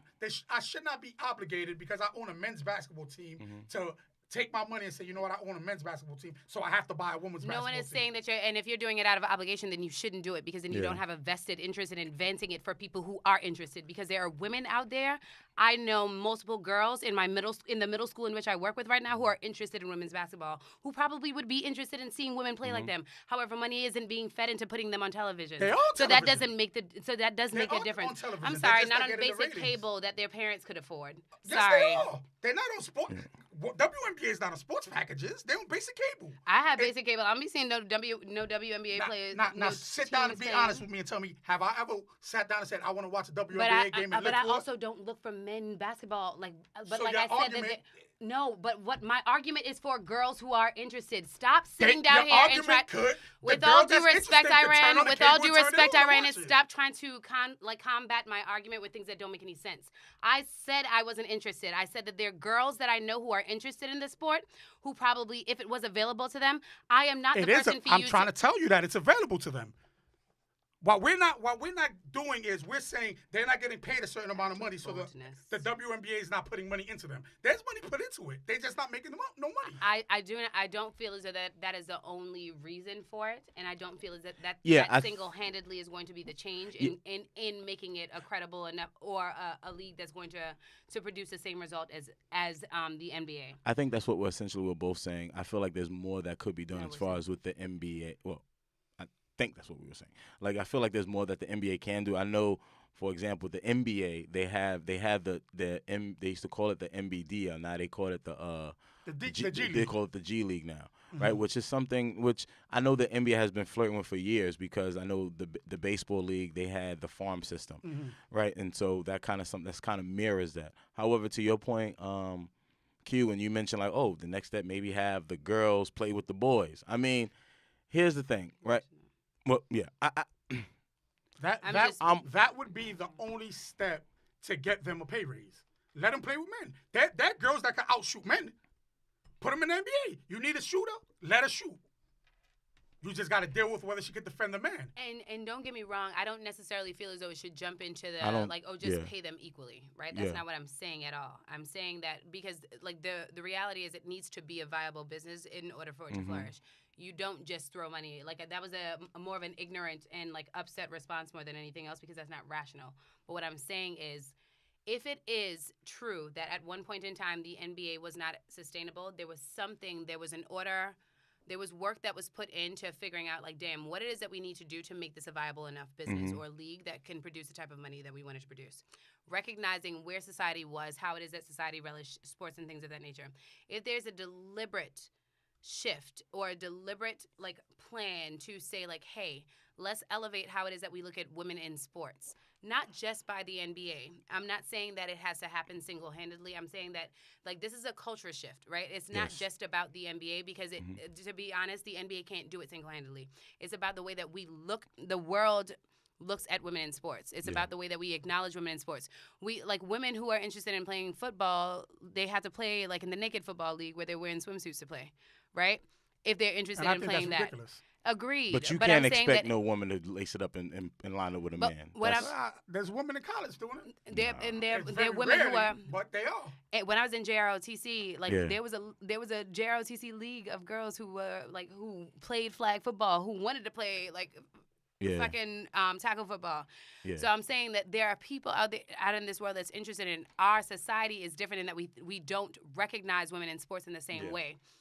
That means that we can't just go tomorrow and be like, oh, throw them money and that's what it is. It has to be a deliberate shift, but it's not possible. It's one about changing the way that society looks at it, thus changing the way that we recognize it in business, recognizing that if businesses do invest in it, they will take a loss for a period of time. That's real. Because it's going to take time to change the way that people look at women in sports. So you have to recognize that it's going to come with that risk. However, it's possible. It's not that there's no interest. It's not something that we pay attention to. Women can't make careers off of it. But there was one point in time where Love and Basketball was glorifying Lisa Leslie's presence, right?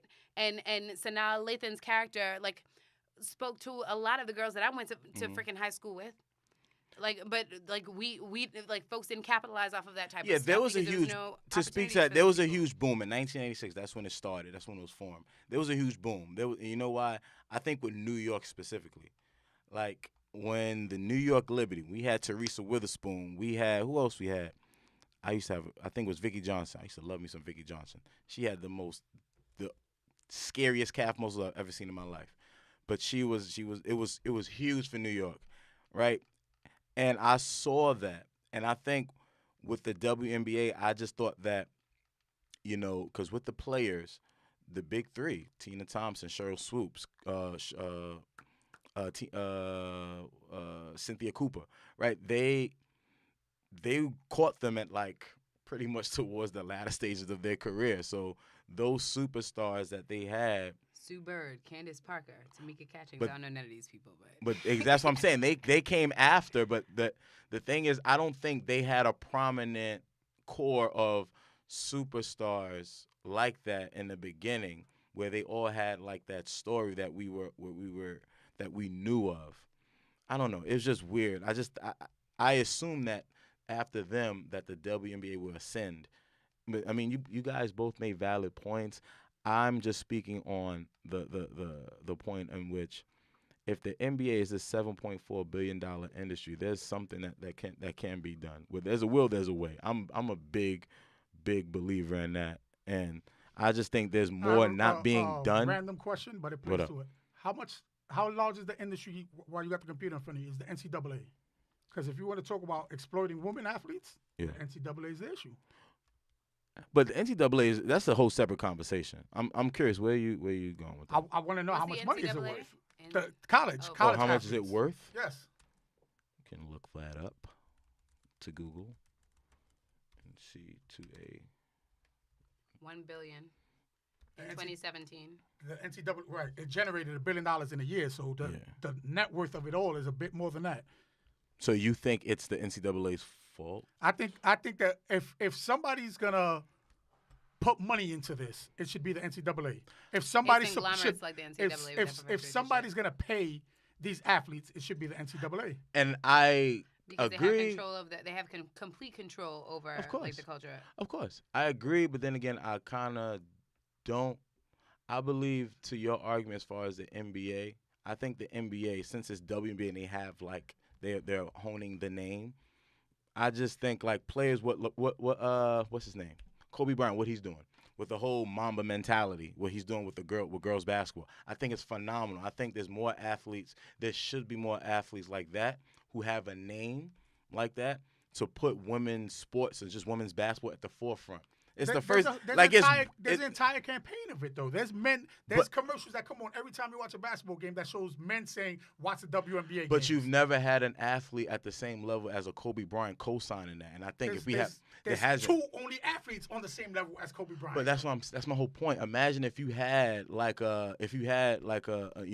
than one, if you had a Russell Westbrook, and Rihanna LeBron together. Yeah. they're not in the commercial. Telling people to watch the WNBA? No, it's beyond that. What Kobe Bryant is doing, there's a whole thing where he has his daughter who's, their AAU team is rocking, but he also has this whole thing solely based around the development of women's basketball. And I just think, and it's at the forefront. Shit, they made the fucking cover of Slam magazine. All those That was all awesome. those things you're naming AAU teams should pay. I have my own the reservations on NCAA AAU. AAU should pay. two separate entities. AAU, NCAA, those I know it is, they're but they at should war. pay is what I'm saying. But the athletes should be paid.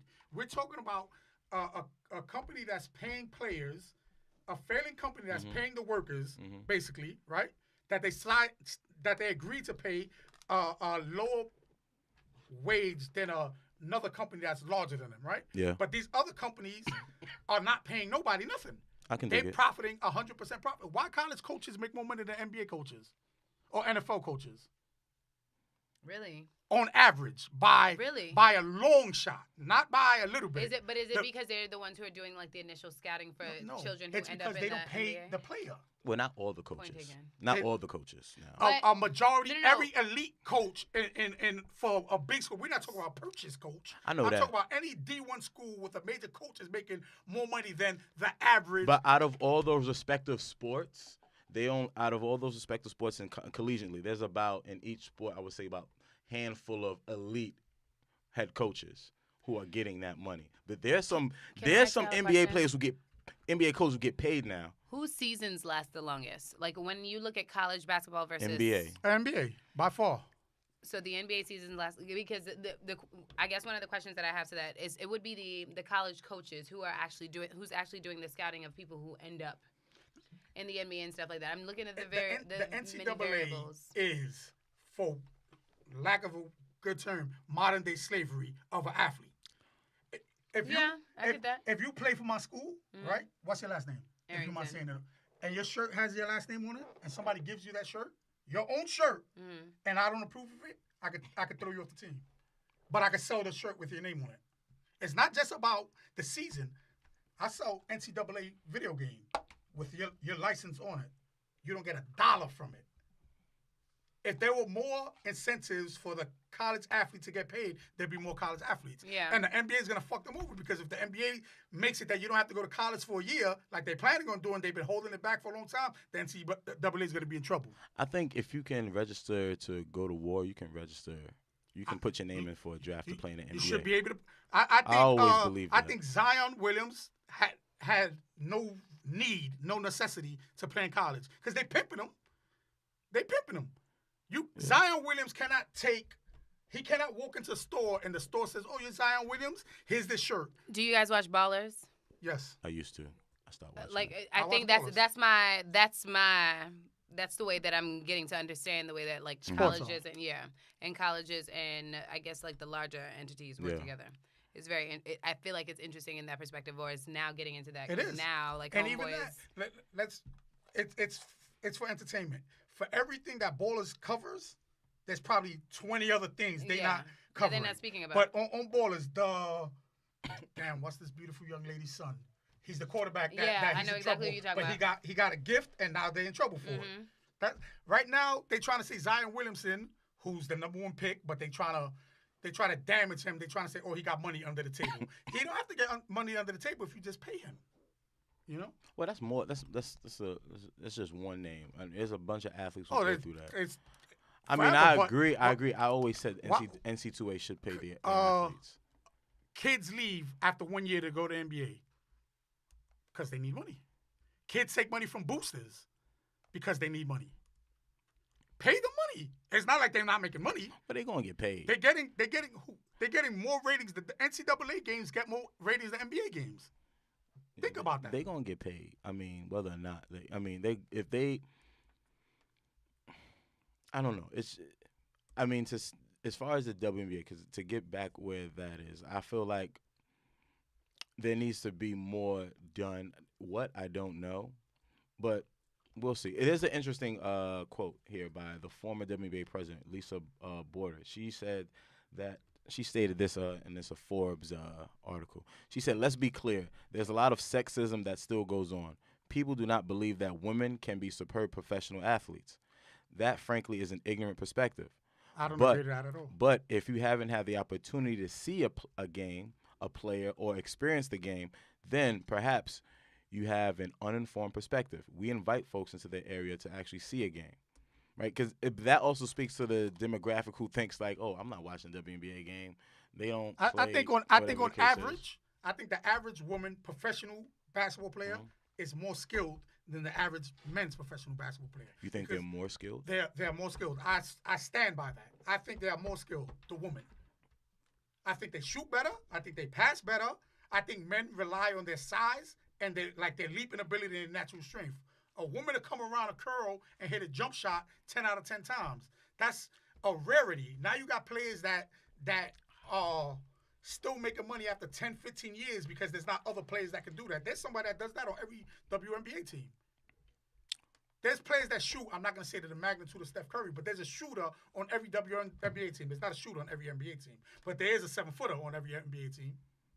Well, the way the NBA is forming now, I think there's going to be a shooter on every NBA team. I agree.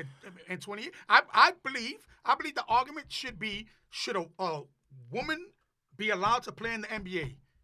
If you can shoot from half court, I should be able to give you a contract and pay you to as much money as I want to, as much as your counterparts. But there's a lot that should be said as far as how we market, right? I just think like as far as the NBA and I keep saying the NBA is its own entity, but I don't think their hand in the marketing schemes for the WNBA is Take your time. Is as thank you. Is as dare I say profitable for the WNBA players because, for example, I think her name was Skylar Diggins. I remember that when she mentioned the whole thing about LeBron. We hear a tweet or a broadcast about LeBron James, what he had for breakfast, but we can never get our WNBA highlights put on ESPN, and that spoke to me because she mentioned like a network, and that's true. Yeah, they may play their games, they may show their games. Whose highlights are on there though? Whose? The NCAA women's team highlights is on there. I feel you. It's business. But I get that I'm not too. saying what's right or wrong. That's not what I'm saying. Now, I'll tell you this. Get a girl in college to generate as much attention as Zion did, and I bet you somebody will try to pump more money into them because they think they're going to make a profit off of them. We're talking about cultural changes that need to happen and intertwining that with business, and it's two different conversations to have. I think the games are changing. I don't think that they're necessarily separate conversations. I don't think they're mutually exclusive. I think there's a need to have both conversations. Fair enough. Yeah. I don't know. I mean, shout out to all the young ladies out there who have a dream and playing professional basketball, albeit overseas or even in the States at the WNBA. I got a great example for you. What? There's probably, I'm not even going to put out a number. Good. There's probably several WNBA players that I would say are more skilled than your man Russell Westbrook. But they can't run as fast as him, for as long as him, and they can't jump as high as him. So I'm gonna. Okay, I feel you. Come on. They can outpass him. They can outshoot him. They shoot better free throws than him. Come on. Moving forward, because what I respect is I'm very passionate about this because I myself was a former college athlete, and I know the grind and what you sacrifice to play.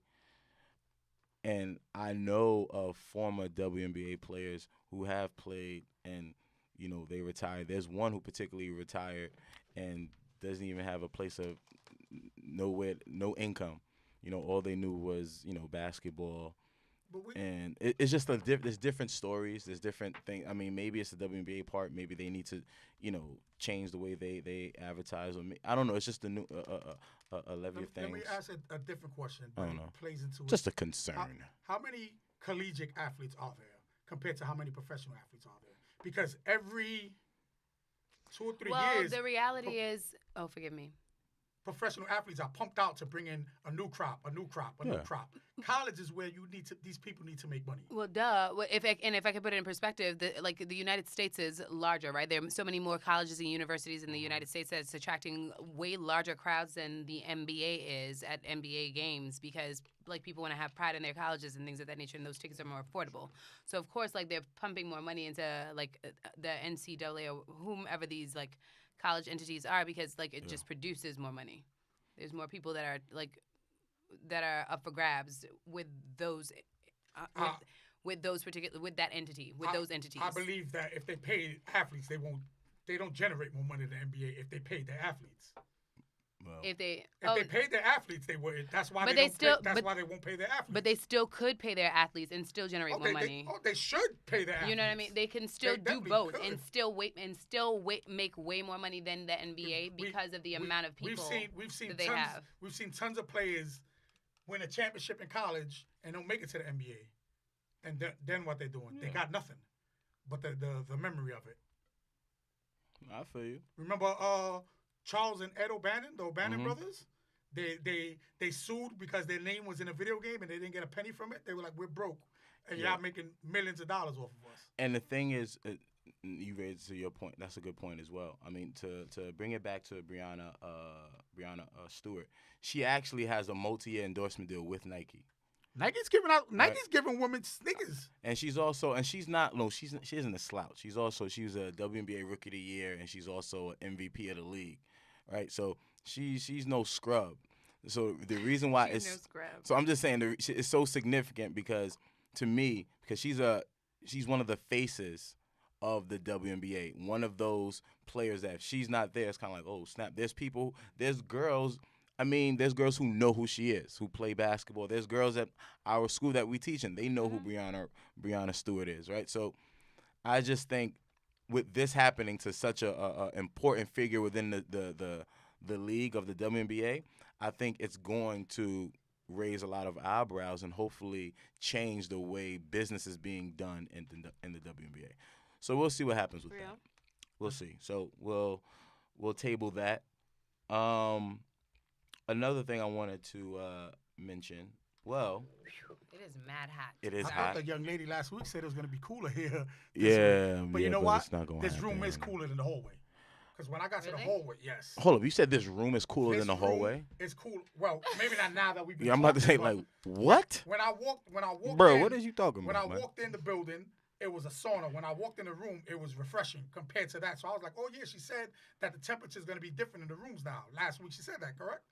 I might have missed that I one. might She have missed definitely that said one. that. She said that. She might have. She said, by the way, next week we was complaining about the weather. She said next week, which is why I didn't wear a jacket. Oh nah, I think she was speaking to the fact that they're moving and it's gonna be a space where this can be the She said the central AC air is will gonna be be on. on. Yeah, central air will be on.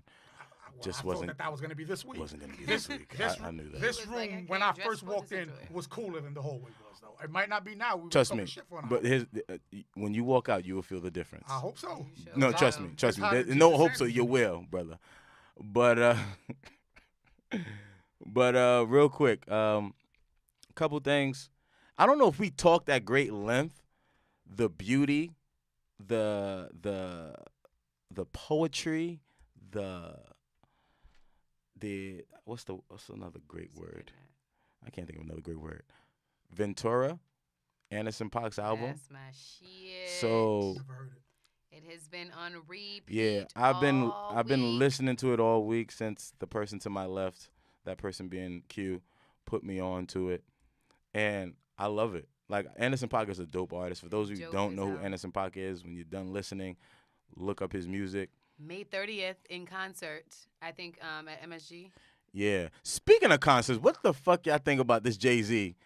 $698 for a ticket, Webster Hall. Really? Ooh, that's steep. Did you hear that he bought Webster Hall and reopened it, though? Yeah, that's amazing. That is awesome, Jay-Z. $698, dude. The ticket ain't for Yes. us. I'm I know, good. right? Take it for us. There you go. I'm He good. wants you there. He's recouping his money. I'm good. That's I've seen Beyonce and Jay-Z tickets together go for $1,000. good for you, Jay-Z. But you know Reopening what? Webster If Hall. Beyonce charged me $300 for a ticket, particularly after watching Homecoming, I'd be like, you know Well, what, she's girl? gonna put on. I'm gonna pay for got a 200 singer people on and a stage. dancer I got way you. before a rapper. Any day, any day, I will pay to see an R&B singer or a dancer over a rapper any day. That's You go to a real. rapper, it's 8 dudes on the stage, one microphone, they screaming all into the microphone. I'd rather see a singer or a performer. I would pay True. for a stream any day. I go see Chris Brown before I see For a real. majority I'm of good. people. Very true. And I go to concerts. I'm- Should I I go feel see you. Tupac's hologram for real? I'm good. For the right amount. It was just whack. I'm sorry. I'm sorry. So I remember I went to a Nets game not too long ago before the playoffs started. Shout out to the Nets, by the way, even though they lost the other day. Shout out to the Brooklyn Nets balling. Love supporting the underdogs. Yeah, I'm just Ain't saying. nothing wrong with it. But I went to a game and I noticed that, with the exception of Joey Badass, because he was in the celebrity row that they have in Barclays, there was nothing. There was there was obviously people though who could afford said seats, but it's just like I always felt as it get higher up, the darker it get. And I was just like, damn, man. And like, I'm fortunate to have these great seats, but at the same time, it's like I'm not fortunate to have these great seats all the fucking time. So I just wish, like, damn, like that is also a very major city thing, because I went to Houston last year, just randomly, and I went to a Rockets game, and I bought a ticket to a Rockets game for $82. That in New York would have cost Nets or Knicks about $600-700. Because like New York is different. You capitalize Who are they off playing? Of tourism here as well. They were playing the Grizzlies. It was a meaningful game. The game that I went to. How long ago was this? This was March. This was recently. You capitalize March, off of 2 seasons tourism in large cities. Grizzlies sucked 2 years ago. It was a I'm telling you, it was a meaningful game. It was a meaningful game for the Rockets. What I'm trying to tell you is New York sports is different, which is why that's true. Madison Square Garden the Knicks haven't been good in. I don't agree with that. But then they still make a shit ton of money. The reason why I'll tell you why. I'll tell you. Tickets is more expensive than other places. I'll tell you why. I went to New Orleans, right? Shout out to New Orleans. I will never ever enter the Smoothie King Arena ever again. Johnny, when you go to New Orleans, don't go there. Yo, I went there, right? At that time, I went with my ex-wife. Johnny, you go there, and as a white man, you give those people your money. I'm gonna tell you why, Johnny. I went there, right? Reparations, damn it. I had like a plastic bag, of just snacks, essentials, right? But it wasn't snacks. I know they didn't let you in. Nah, but I had like a bag of stuff that I need. When they have concession stands. They won't let you in. No, of course not. I know that. But I had stuff like like essentials that we bought, like normal tourists would buy, right? And I had a book bag. So as you guys know, in the city, MSG, Barclays, you can wear your book bag. However, there was one particular time when I took my students to Barclays to watch a game, they took my book bag. They had to keep it in the back, but now it's hit or miss. Anyway, I went to the Smoothie King Arena and they took my book bag, and they said, they looked at it and said, you can't bring this in. And I'm like, okay, so my question is, how much was your ticket? Thank you. And I was going to get to that. My ticket was $238. And where were you sitting at? I was sitting in the middle. Not How too. high? It wasn't low, but it wasn't high. And that same ticket in Madison Square Garden would cost how much? It would cost around, if not, I think $100 less, or not too much, not too far. Which was less, Madison Square Garden? It depends on. That's what I'm saying. That's why I don't agree with that statement, because it depends on who you playing. Like, it depends on the opponent. Madison Square Garden has sold out every game for like the past. I feel 15 years, but that's based corporate seats. But that's based on like ticket holders. Nobody goes to those fucking games. That's not my point. But my point you talking about it's more expensive to go to a game in New York, to go to a concert in New York, than it is. Oh, well, when I mean by New York, I mean New York, California, Miami. So are we pretty much basing this off of justifying Jay-Z having $698? I'm saying things cost ridiculous in New York. Compare the ticket. Like look at what the cost of the ticket is in Jersey and in another smaller city, like in DC or something, and then like evaluate. If this is what we're saying. Jersey's hard, but Nets tickets when they were in Jersey were a lot cheaper than they are in Brooklyn. I'm sorry. I get it. The economy and Jay-Z needs to make his money back. That's all I'm saying. Sporting events, concerts, all those things cost more because we're in New York. Well, but what's happening at Webster Hall for Jay-Z's?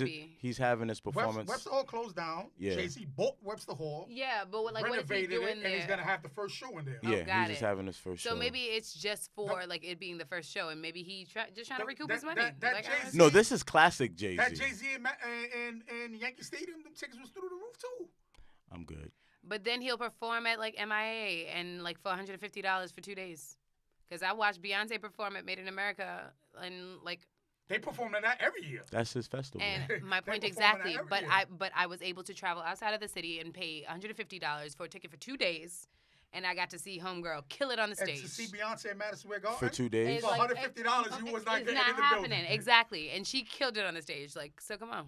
You There's wasn't getting in the trade-offs. building. Nah, I don't think there's a trade-off. New York. That's I mean, you crazy. can look, you can That's look. egregious. Listen, I got one better than that. Once again, I watch my sport package I heard that word on, this weekend. on my Fire Stick. Maybe I shouldn't incriminate myself. I watch sport.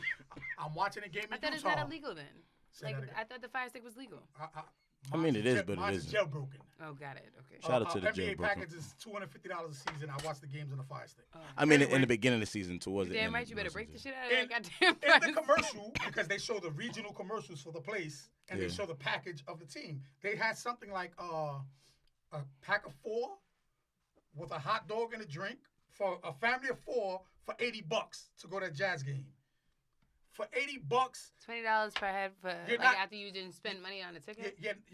with the ticket, a drink and a hot dog for each person for $80. When you can buy a whole pack of hot goes dogs to for where $6, you you get the at. hell So out. that's what I'm saying. So essentially, what you're saying is it's justified why Jay-Z is charging. I don't I'm think he's saying I'm- it's justified. I'm saying I somebody's think gonna he's pay it. saying I'm not gonna that pay it, but somebody's gonna pay it. But you know what? You get somebody that says, you know what? This is the first time Webster Hall's back open. This is a monumental event. Da-da-da. They're gonna pay it. Now you're a fool if you owe child support and you pay $600 to go see Jay-Z perform. I mean, you're a fool regardless if you can't afford that shit. and you Or pay if for you that. can't afford it, if you can afford it, you can If afford you it. can afford it, you The I people don't that know. can afford it ain't having this conversation like we are. Exactly. exactly. They already done bought their tickets. Nah, honestly, even if I could, I My still man would got a talk Range shit. Rover. They charge him something like $400 I for still oil would talk change, shit. just because he got a Range Rover. Where you could go to mom and pop dude and pay him $40 to give you an oil change. But I mean, shout out to Webster Hall being reopened by Jay-Z. That's awesome. I think it's dope, but I ain't spending that amount of money. I'm not spending it either. I I don't think can't. he attended I'm not- for I'm- any of us around this table too. I'm not spending that on nobody that's rapping. Nobody's questioning Jay-Z. I'm not watching a rap show for that much money. I mean, I feel you. I don't. It doesn't interest me. Like you, I'm not big on going to rap concerts. I mean, the only rap concerts that I can say I've actually been to was the ones at our school at SUNY Purchase. I remember when Jadakiss performed, Slick Rick, Drake performed there. It was Jadakiss came terrible. to our school too. It was terrible. Method Man came. I go to concerts. Yeah. I I remember went my to homeboy Styles passed him P. a blunt on the stage. Nice. I went to Your MTV Raps about a year ago. Okay. The anniversary, because you know how Snapchat sends you the notification, Yeah. the memory. I want to say I might have paid $112. It was the best Okay. show I've ever seen in my life. From beginning to end, everything was just an act for 3 hours. That's Who did what's you up. say that was? It was Your MTV Raps 25th anniversary, I want to say, or 30th Oh, so it was anniversary or multiple whatever. people. It was Karis One closed it. Yeah. I went It was to bananas. Night of the MCs and Master of the Ceremonies. Night of MCs. Master of what you're Ceremonies a year ago for my birthday. That was 2 years ago for my birthday. And who was in the lineup? It was Busta Rhymes in no particular order. It was Busta Rhymes, Fabulous, The Man, Locks, this is what you got for me. Freeway, Beanie Siegel, I know exactly the event. and I don't know why I didn't go to 50 that. Cent. Make the I place went. get wild. The funny shit was 50 Cent set was so bad, and I'll tell you why it was so bad, because it was so fucking short. It was like 2 minutes. It was like, I kid you not, it was 4 minutes. But you want to know how much money you got to pay 50 Cent to perform? They probably told him, oh, we'll give you 20 racks. You perform for 10 minutes. He said, all right. Perform for half an hour. You got to give him $100,000. That shit was not 10 minutes. It felt like, Listen, I see. I feel you. I see your story and I raise your story. I went to the Rough Riders reunion. DMX, the show started at 7 o'clock. DMX did not come out on stage to perform none of the songs with none of the other members. He didn't come out to the stage till after midnight and said, I'm not coming out until the stage is entirely empty. He didn't even want Swiss Beats on the stage. Yeah. And we waited that long for him. He came out, he was so high that his words were not, He was slurred. There was yes, he couldn't perform. He talked to the crowd, he said a couple of prayers, and he like hummed the lyrics, and he left. And the next day he checked himself into rehab because the next show was canceled. And at the end of the day, I enjoyed the show because I enjoyed the card. By the way, Eve bodied it. Since we talk about women and stuff like that, Eve bodied it. And I forgot how many hits she had. Who's that She had girl? Barclays going Eve has hits. bananas. Women our age were going nuts. I don't I would even know you imagine. when I hate you. But- Yeah. Eve was, DMX was it was sad. I had ass mess. It was And sad. wait, what year was this? This was last year. Oh wow. Okay. This was very recent. What I missed was Wow. the Bad Boy one. Yeah, I heard That that I was would- really I good. actually saw that in NOLA. And the and it was a documentary was surprise. good No, I too. saw it because everybody I knew was streaming it. Like, oh, Snapchat, everybody. Yeah, I everybody was watched it, streaming but it. I didn't go to it. I saw We the can't one stop, in New won't Orleans. stop. Mistaken, I watched it through Quay. If I'm not, Okay. but I did watch the documentary on it. Okay. And it was pretty dope. Documentary was dope Craig too. Mack told him, "Nah, I ain't coming out." Yeah, I don't blame him. Me neither. But yeah, I mean, it is what it is. But shout out to WebStore again being whatchamacallit, being reopened. Being reopened. Yo, I have a gripe. I guess it's an unpopular opinion. I guess I don't know the week, whatever. So I have this thing, right? I have this problem. I don't think it's an opinion. I don't know what it is. It's just a statement. So I have this thing where if I'm walking,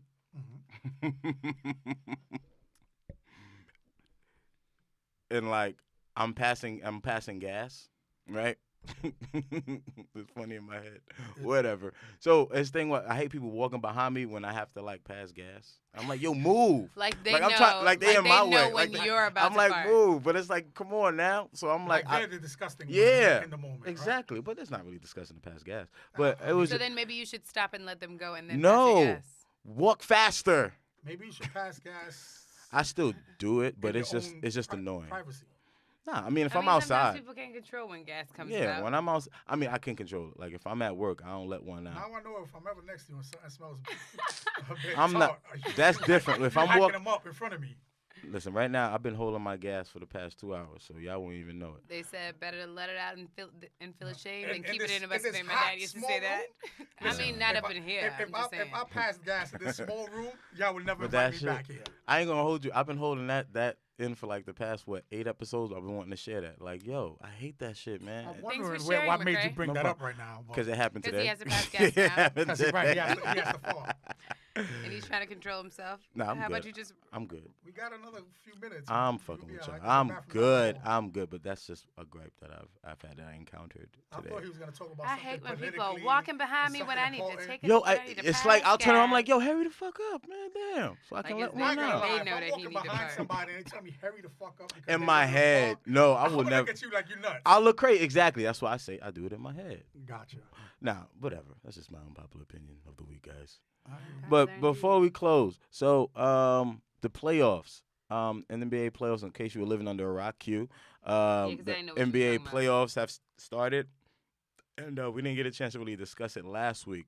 So I will say this: I know I've gotten back and forth with Reef, and I actually I've been enjoying the playoffs this year more so the Eastern Conference because it's a bit wide open. Even though people think it's not because there's two teams. After today, I do think there's 3 teams.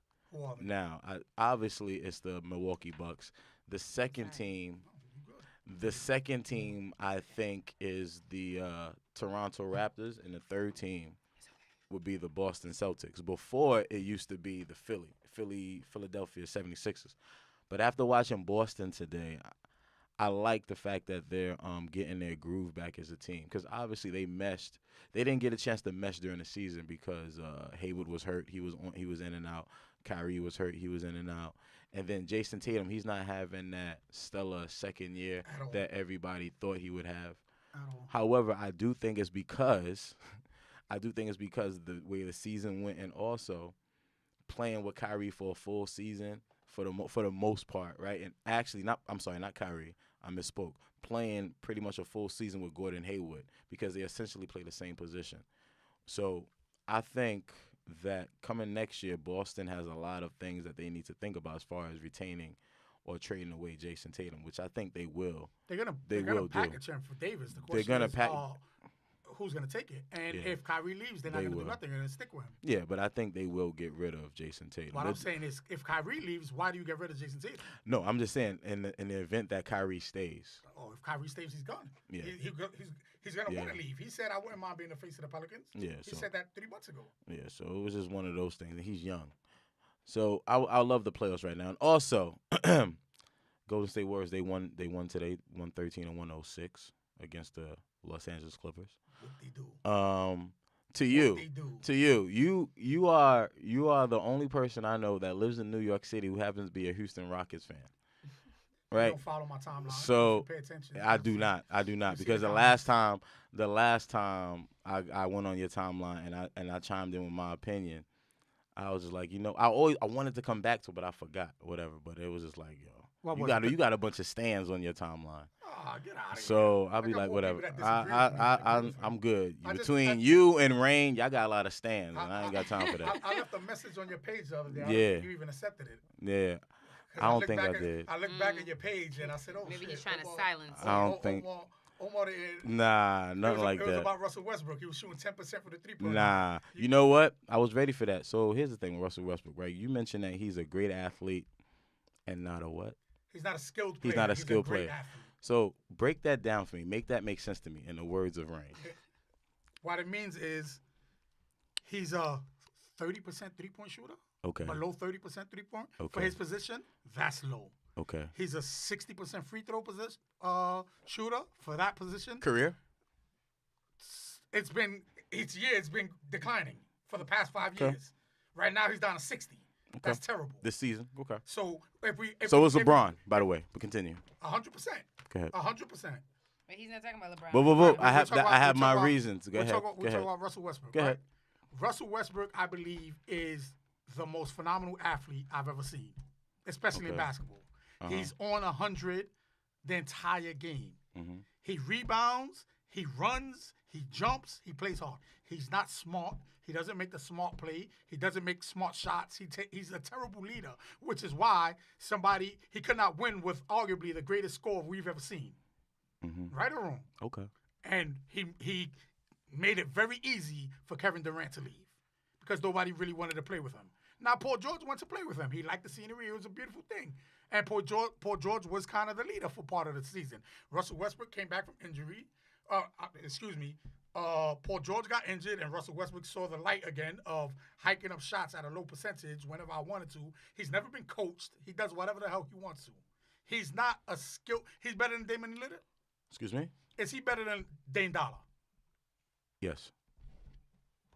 What time is it, man? What time is the show? It's actually 8:52. We have 8 minutes, so you're gonna get this work. He's- So here's the thing. He's better than him. How? He doesn't shoot better than him. I'm waiting for you to state your claim as to why. I just told you. I'm waiting He's for a you to below finish. average shooter. He's a below Okay. average passer. Got His it. turnover rate is extremely high. Got it.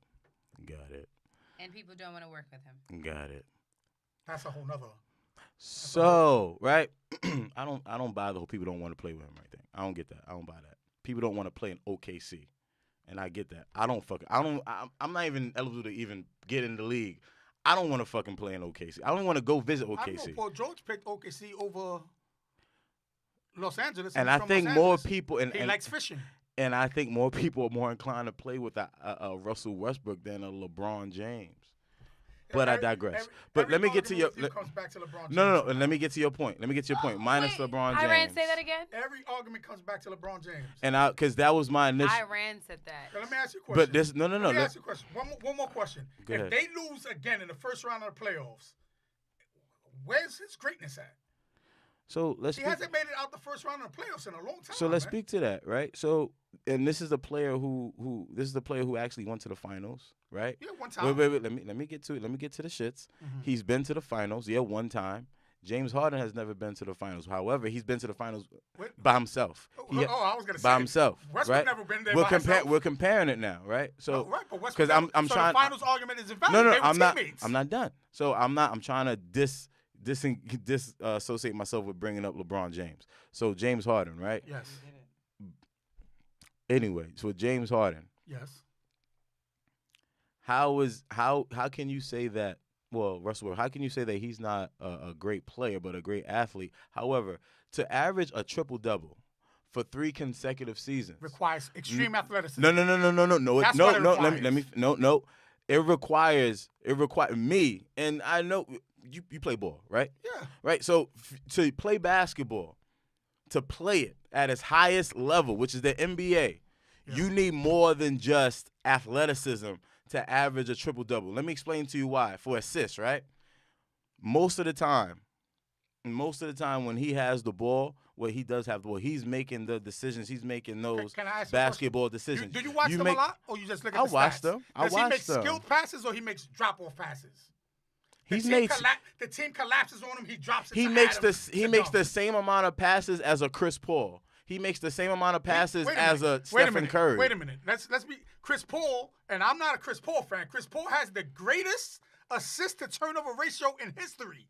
You just compared Russell Westbrook, who averages about 6 turnovers a game, to That's amazing that he has that assist to turnover ratio. However, he's not the best point guard that I've ever seen. So, but Westbrook is? He's up there. He's not the best, but he's up there. Who is? Who's the best point guard you ever seen? That I've ever seen? Yes. You Magic Johnson? It's not Magic. John Stockton. John Stockton is the best point guard John you've ever Stockton seen? is the best point guard I've ever seen play. What time is it again? It is exactly 8:55. 56. Oh, well. He's the most. He's the Listen to that me, man. I've ever Listen to seen. me. It's my opinion. Listen to me. Unpopular opinions, by the way. Check it Listen out. to me. Episode 33. Go ahead. John Stockton probably was the smartest point guard we've ever, and the least athletic point guard we've ever seen play on that level. He was the smartest point guard. The best point guard until somebody takes it out is Magic Johnson. And that's your opinion. It's renowned throughout history. John Stockton would say it's Magic Johnson. That's his opinion, but my opinion is John Stockton. Just like a lot of people think fucking LeBron is better than Jordan. And I brought it back to LeBron. Right? So the reason why I disagree with that statement as far as him not being just an athlete, because it takes more than just athletic ability to pull off a triple-double for 3 consecutive years.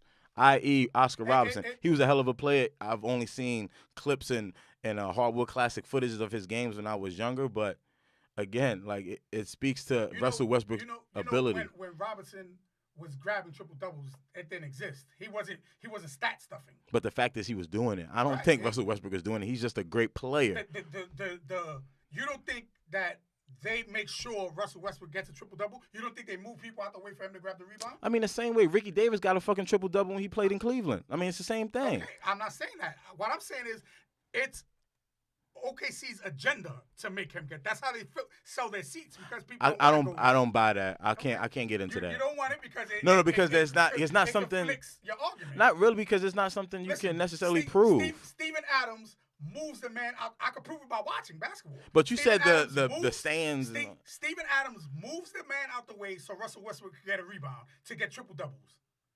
To pat his stats. In reality, the year that he won MVP over James Harden, the first year he got the MVP was the first year that he got the triple doubles. He only averaged 2 rebounds more than James Harden. Every other stat, James Harden's numbers were significantly better than his. But he still averaged a triple double for 3 consecutive seasons, and you're just mentioning that Steven Adams just box out another player to pad his stats. I don't believe that.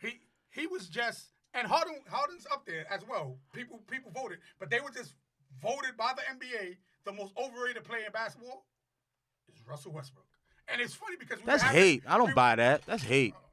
That's hate. Whatever it is, these are professional people, media, athletes, commentators that understand the game more than we do. And those are the same people who said that Stephen Curry wasn't worthy of winning the MVP awards. Like, come on, I don't buy that. The first MVP, that James Harden's stats were better than his in every category except for free throw percentage? I'm not speaking on his stats, on James Harden's stats. I'm speaking on Russell Westbrook and him being not just of course he's an amazing athlete, but it also speaks as being. Forget about amazing. Listen to what I'm telling you. He's a great basketball player. I've watched Deion Sanders, a phenomenal athlete. Bo Jackson, a phenomenal. Penny Hardaway, a phenomenal. I watch phenomenal athletes. He is the best athlete I've ever seen in my life in anything, dog. That's what's up. I watch all sports in anything. That's what he is. He's not a smart player. There's a reason why he wasn't drafted high. There's a reason why he wasn't spoken about in college. He just found his niche and he sticks to it. He plays harder than everybody. Well, he's actually gotten better since college, dude. He didn't even play really point guard that much in college. He was here. He hit his peak. He ascended. And he's going backwards now in every category, except for the fact that he averages a triple-double. These are inflated stats. I don't think they're inflated stats. Because I think you're over. Because if you say that they're inflated stats, then he's not that great of a player. Because but if you don't validate them as padded stats, then his argument. I think when you say his stats are deflating, and you also say that he's not a. His numbers aren't on the decline.